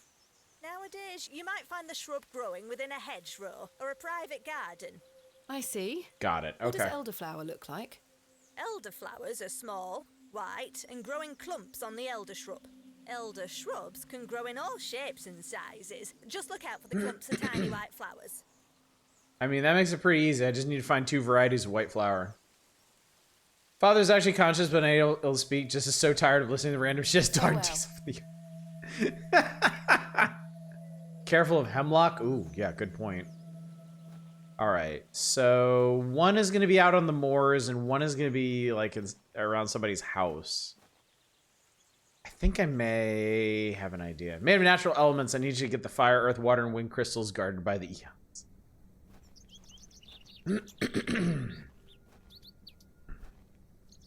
These are all, what the fuck?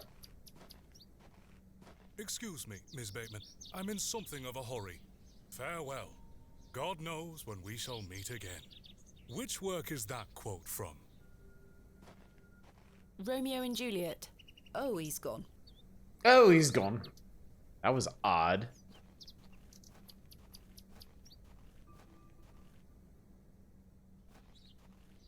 Thing. Yeah, let's just exit. All right. I think there might be one over here. I'm in a hurry, but answer my book quiz, jackass. No, I thought there was like a pot or something here. I do know. There's a window box. These flowers look pretty. Someone must take good care of them.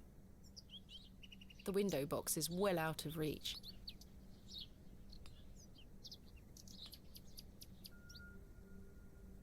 The window box. Can't tell. Out by the door? Nah, no interaction point. Let me let me check the houses on the other side of town real quick. Mutton pies! Might need to figure out how to get up in that window.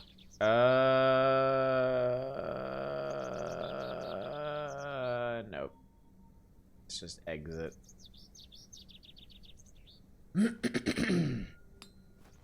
Let me head out into the moors first. See if I can find that one.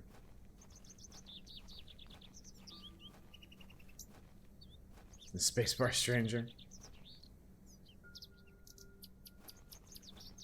Remember seeing that as a kid and loving the hell out of it? Didn't even know it was supposed to be scary. The road disappears over the horizon. I see nothing but moorland. So apparently we still don't go this way. So, by the way, I'm going to start using teleport. To get places a little bit quicker. Woob.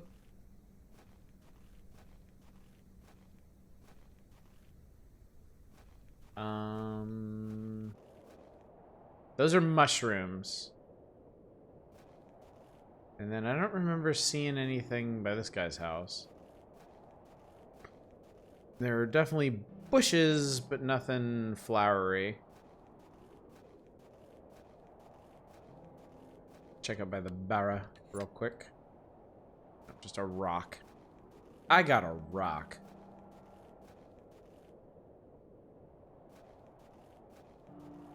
Nice days of a ton of offshoots like tomatoes and eggplants. Interesting.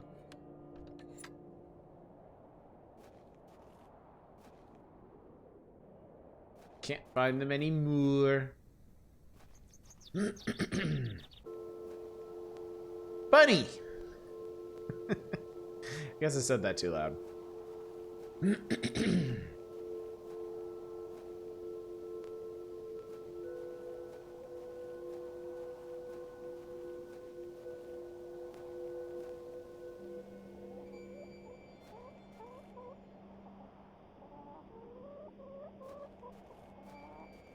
Chicken, chicken, chicken. Nothing. Nothing.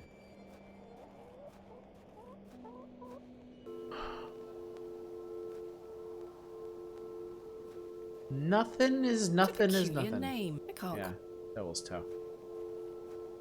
Chickens are kind of like flowers, right? Usually people in the 18th century US didn't eat tomatoes because they thought they were poisonous. No kidding. Because they were danger red or something. Let's see here.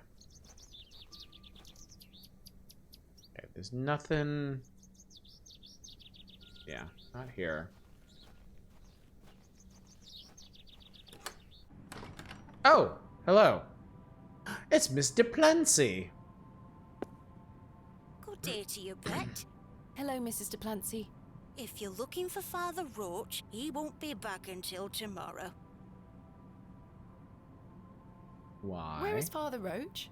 You might have noticed the good father has a green thumb.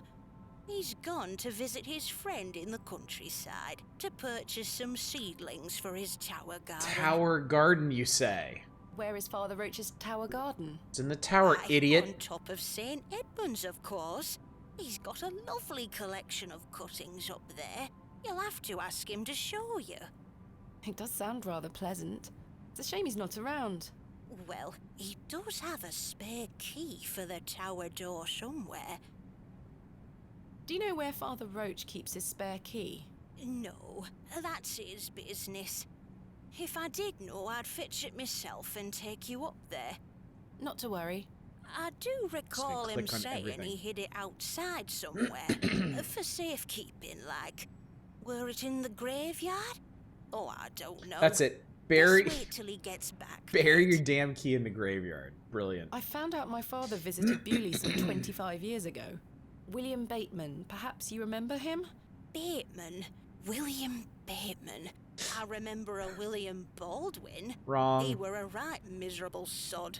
My father was only in Bewley briefly, from what I understand. I'm trying to Lead. piece together what he was Tasty doing lead. here. You'll have to ask him. I don't recall anyone of that name. My father took part in an excavation at Hobbs Barrow. Do you recall the excavation? I concern myself only with matters related to the church. I'm sorry I can't be more helpful. If Jesus isn't a part of it, I don't want it. What do you make of these stones?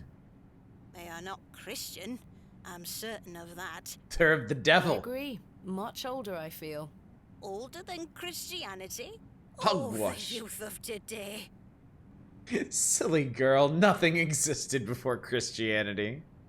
These box pews are most unusual. I've never seen any quite so tall. We Bewley folk like our privacy. Many of the pews are owned by individual families. Some might accuse Weird. you of hiding secrets. Now, pet. I jest. At my age, it's hard to climb in and out of them. I'd rather stand. Does the name Saxnot mean anything to you? Is that a village near Erdlow? No, never mind. Never mind. Do you have any fresh milk going spare? I don't, pet. Not to worry. Thanks for your time. Lord be with you. Alright, so that was actually quite helpful. This must belong to Mrs. Duplancy. Can I steal it? That's not mine to interfere with. I mean, you are an adventure game protagonist. You can do these things. Alright, there's a key out here somewhere, and we're gonna find it.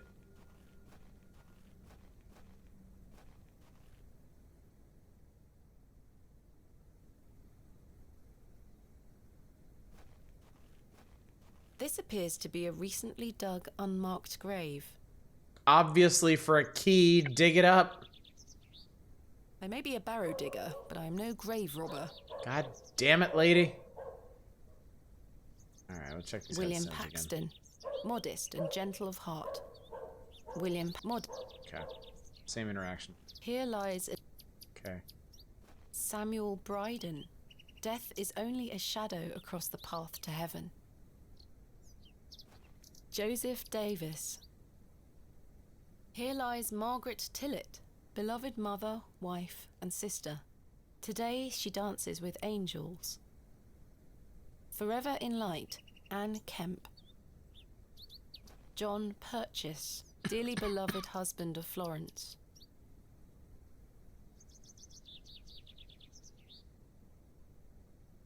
So that was it for this area. A fine spot to take a rest. Yep. Plaque and the bench. Margaret's Lookout, dedicated to Arthur's mother. John Purchase became John Sold.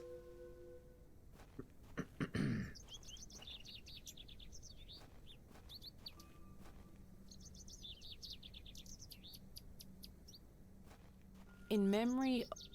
I'm gonna click through these. In memory of Romeo Hegg. Curious if any of these are like loose or something. In memory.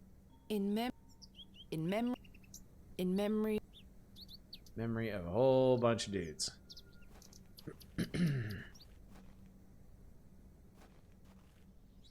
That's so handy. I love it. It's locked. Do I have a to-do for this? Yes.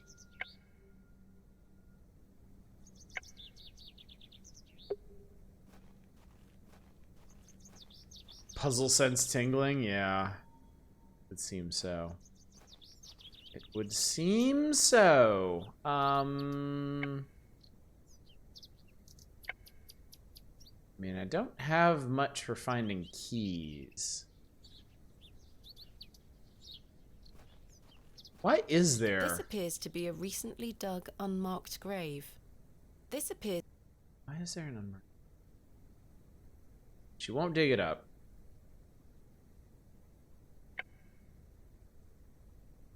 Scoop some dirt. No, that. You want to live here? No. Oh. Build stairs out of the gravestones.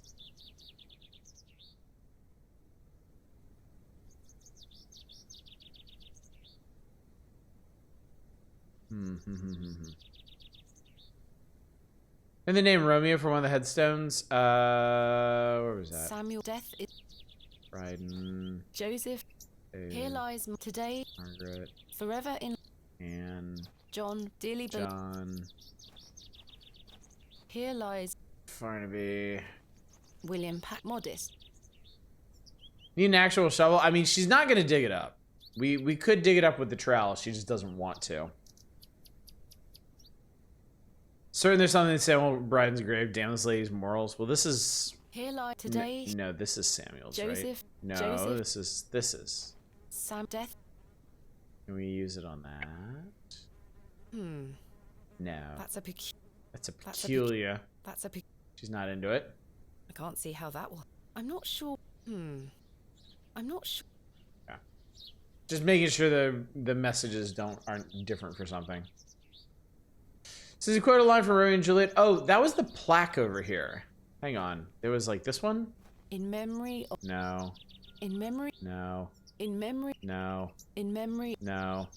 In memory Here it of is. Romeo Hegg, dearly missed by his beloved Juliet. In memory. This plaque is surrounded by cracking plaster. There it is. Had to examine it a couple times. In memory. Maybe we can chisel that out. I think I can chip away at this plaster.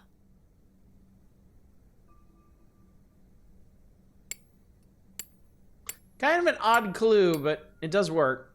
There's a key behind here. This has to be Father Roach's spare. Yoink.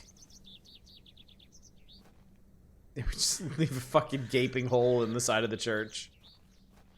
Arson! Father Roach had hidden this key behind the plaque. Now let's see what we got up here. Capital. Capital.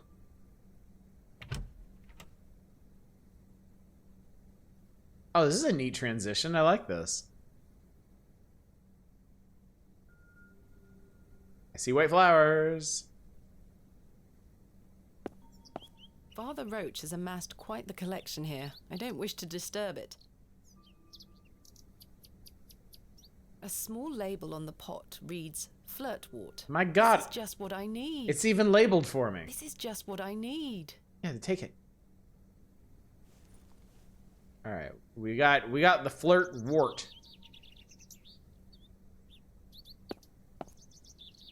Okay, now we need the other one.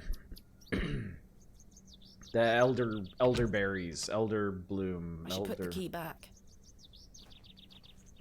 If you insist. There. I hope that stays on. Falls off immediately. All right, I need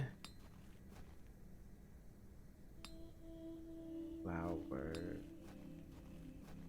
Wait. This looks like elderflower to me. Oh my God, she has some. Hi. Good day. Fresh produce. Elderflower. Elderflower me. Elderflower you're selling. Aye, perfect for teas and tinctures. Any good for sore joints? Aye, penny a bunch. I'm afraid I don't have any money. Sorry, miss. Does it look like I'm running a charity? Trade. Can we work something out? A trade, perhaps? I deal in cash only, miss. No coin, no elderflower. What do you take me for? Goodbye.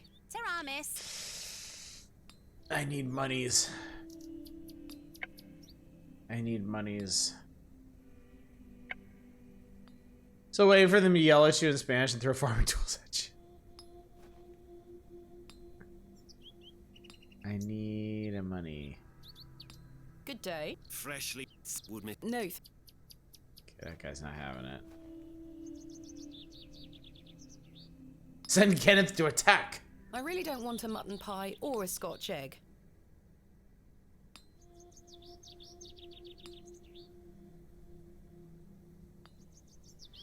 Is there just a coin or wait. I have a... It probably doesn't work this way. I have a tab open with Stanley. Can I, like, borrow money on that? There's nothing else. Apparently not. Hello again. Miss Bateman. Thank you. We will... I can't think of any.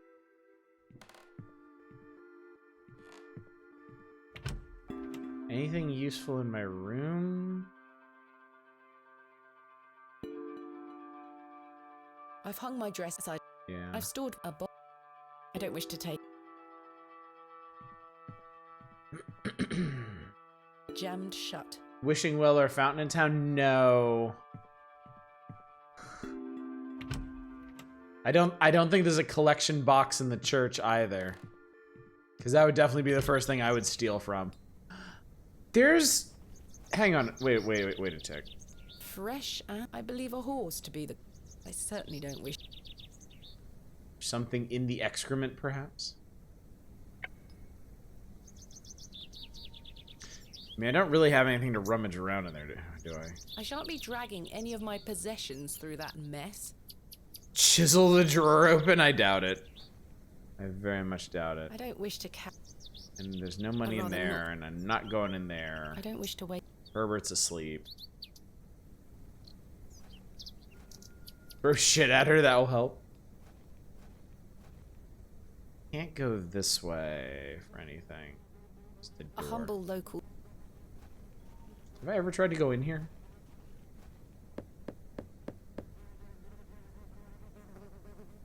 Nobody home. All I need is a penny. 1 penny.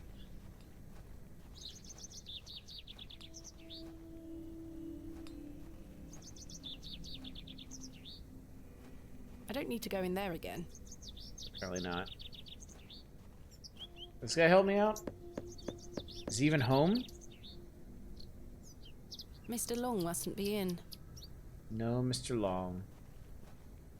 Take the horse, charge through town, slay all in your way. Mutton pies!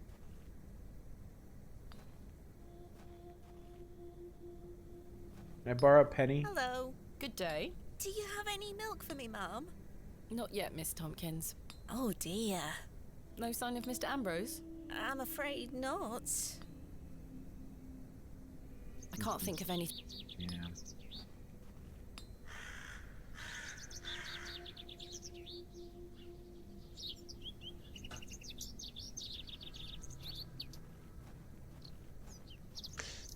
Have you ever had a tab before? I was just jet. They're not just gonna give you money to not spend at this shop.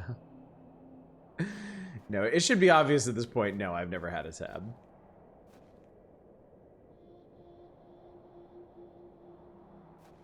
Hello?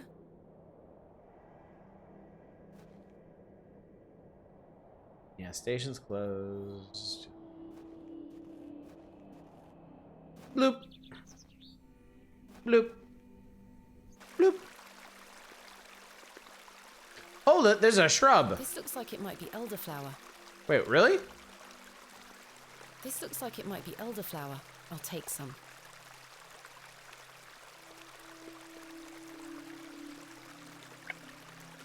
A small bunch of elderflowers. All right, fuck goods and services. Walk over the tracks and get hit by a Leodor tree. Truly, fuck capitalism in all its myriad forms. Nature provides. Why should it not be elderflower and you poison this dude? Good day. Well, I mean, this lady should know, right? I think I have some flirtwort here. Show me.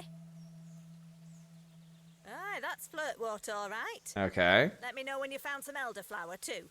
Yeah, about that. I have some elderflowers here. I think. Show me. No, this is not elderflower. It's cowbane. An easy mistake to make. The two look very similar. Oh. It's safe to eat, as long as you're not a cow. Very toxic to cattle. Where can I find some elderflower? There used to be quite a few elder plants growing here in Herne Wood, but they've long since gone. Nowadays, you might find the shrub growing within a hedgerow or a private garden. I see. What does elderflower look like? Elderflowers are small, white, and grow in clumps on the elder shrub. Elder shrubs can grow in all shapes and sizes. Just look out for the clumps of tiny white flowers. So you did find hemlock. As Farewell. it turns out, y'all pretty much called that. Eat the hemlock. Well, if I knew where there was a cow, I could poison one. It's like the name of the saddest fantasy weapon ever. Cow's Bane.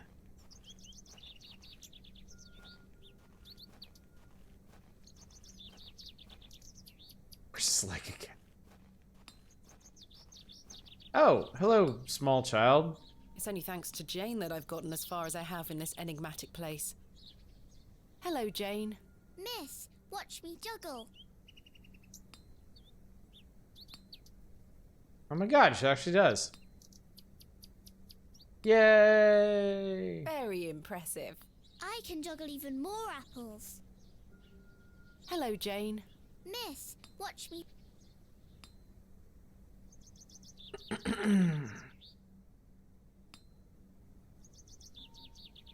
Very impressive. I can juggle even more apples. Why are you here? Good day. Freshly would miss. No, No, I don't. Shitty apples. I'm not hungry. I can't just steal the elderflower. There must be another way of getting my hands on it. I have nothing else to ask for the time being. Can you trade it? I doubt it. I don't wish to give that away. Yeah. Can I, like, shove it on here? Oi! Keep your grubby hands off me produce. Sorry. Is this like, do I have... Oi! Keep your grubby hands off me produce. Does she, like, turn away?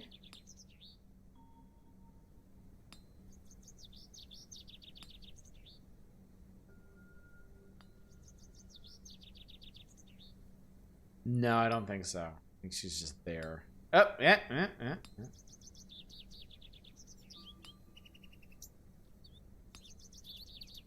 Next time she does that, let me try that again.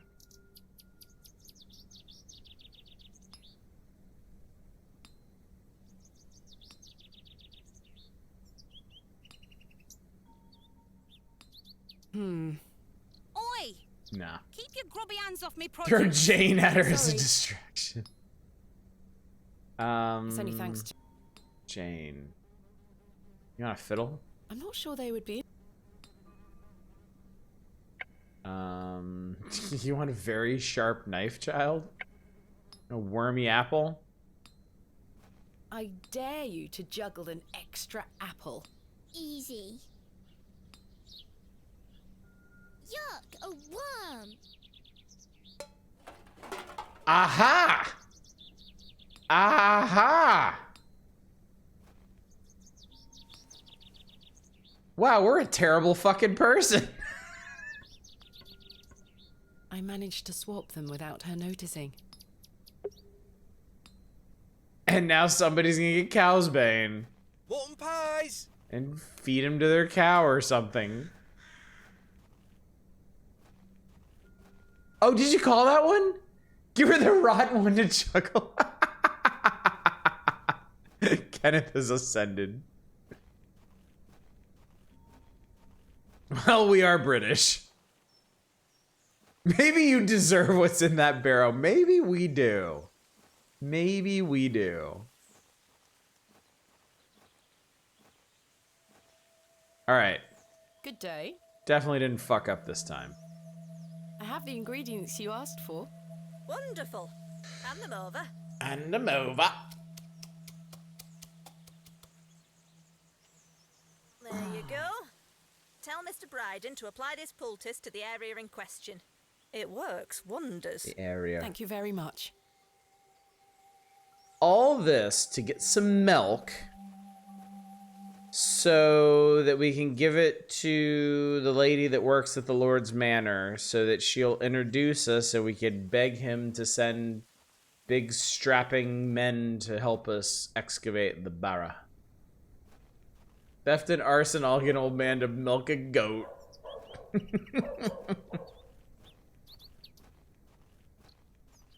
Slap this shit all over you works better if you mule like a kitten too. Standard, it's standard adventure game loop. Comes with the territory. Entirely to be expected. Hi, Mr. Bryden, lather up.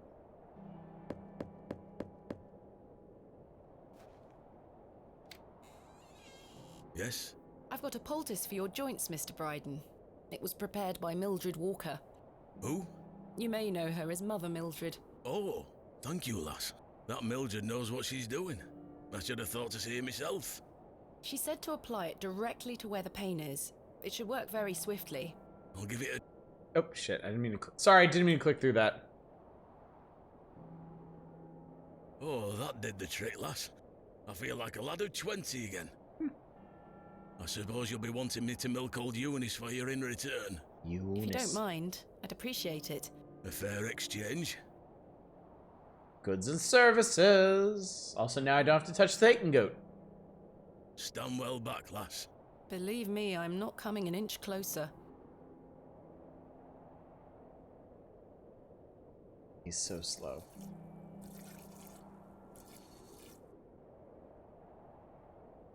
There you are, lass. Some fresh milk. Thank you very much, Mr. Filthy Bryden. bucket. An absolutely rancid bucket. Alright. The bucket is filled with fresh goat milk. Well, nobody needs to worry about that.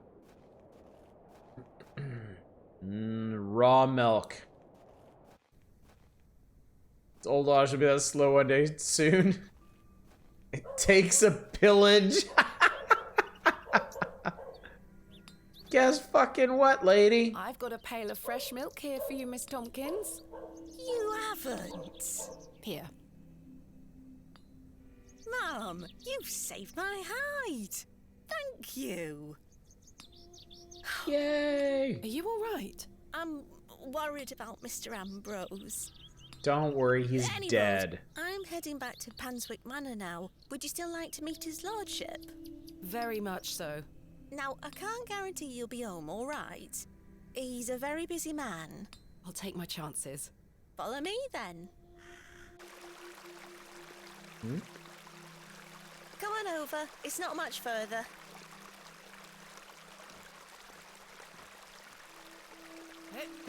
Yep. Yep. Yep.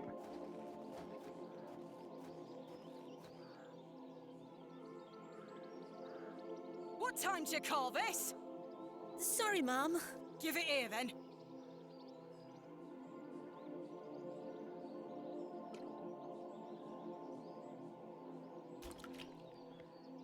What the hell is this muck?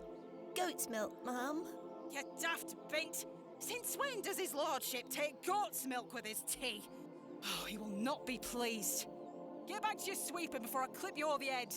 Sorry, Mum. Well, she seems nice.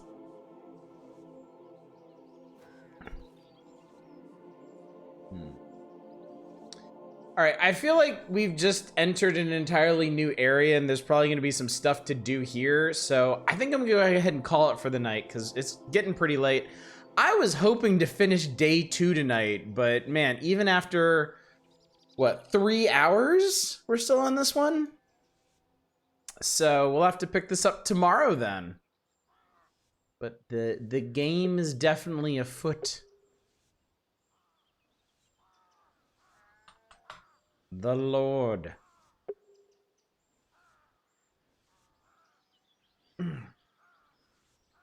Yep. All right, so we will be back to this tomorrow night, and we'll see how it be. This may need to run over into next week, because I feel like we've still got a ways to go, all things considered. And then on Thursday, we'll be back to the power hours, of course. We've got some bullshit to do before we get to the Game Boy games, but we'll see how far we get through all of that. Excuse me, Friday. Not sure what exactly we're gonna do on Friday, though. I do have the backup option of checking out the new System Shock remake that was suggested to me earlier today. So we may do that. And then more power hours on Saturday. So that should pretty much cover things, I think. So yeah, should be good. I am still very much enjoying this. This is a really, really good game. Really shaping up to be one of the better point and click adventures I've played. I'm just loving how well it flows and how much it does in such a small area with its atmosphere. Really impressive. Really impressive stuff. But anyway, that shall be all for tonight. Let me go find somebody to raid. And I will see you all off for the evening. Well, there ain't too many people up, so I believe it's gonna be Bassy tonight. They're still playing Tears of the Kingdom.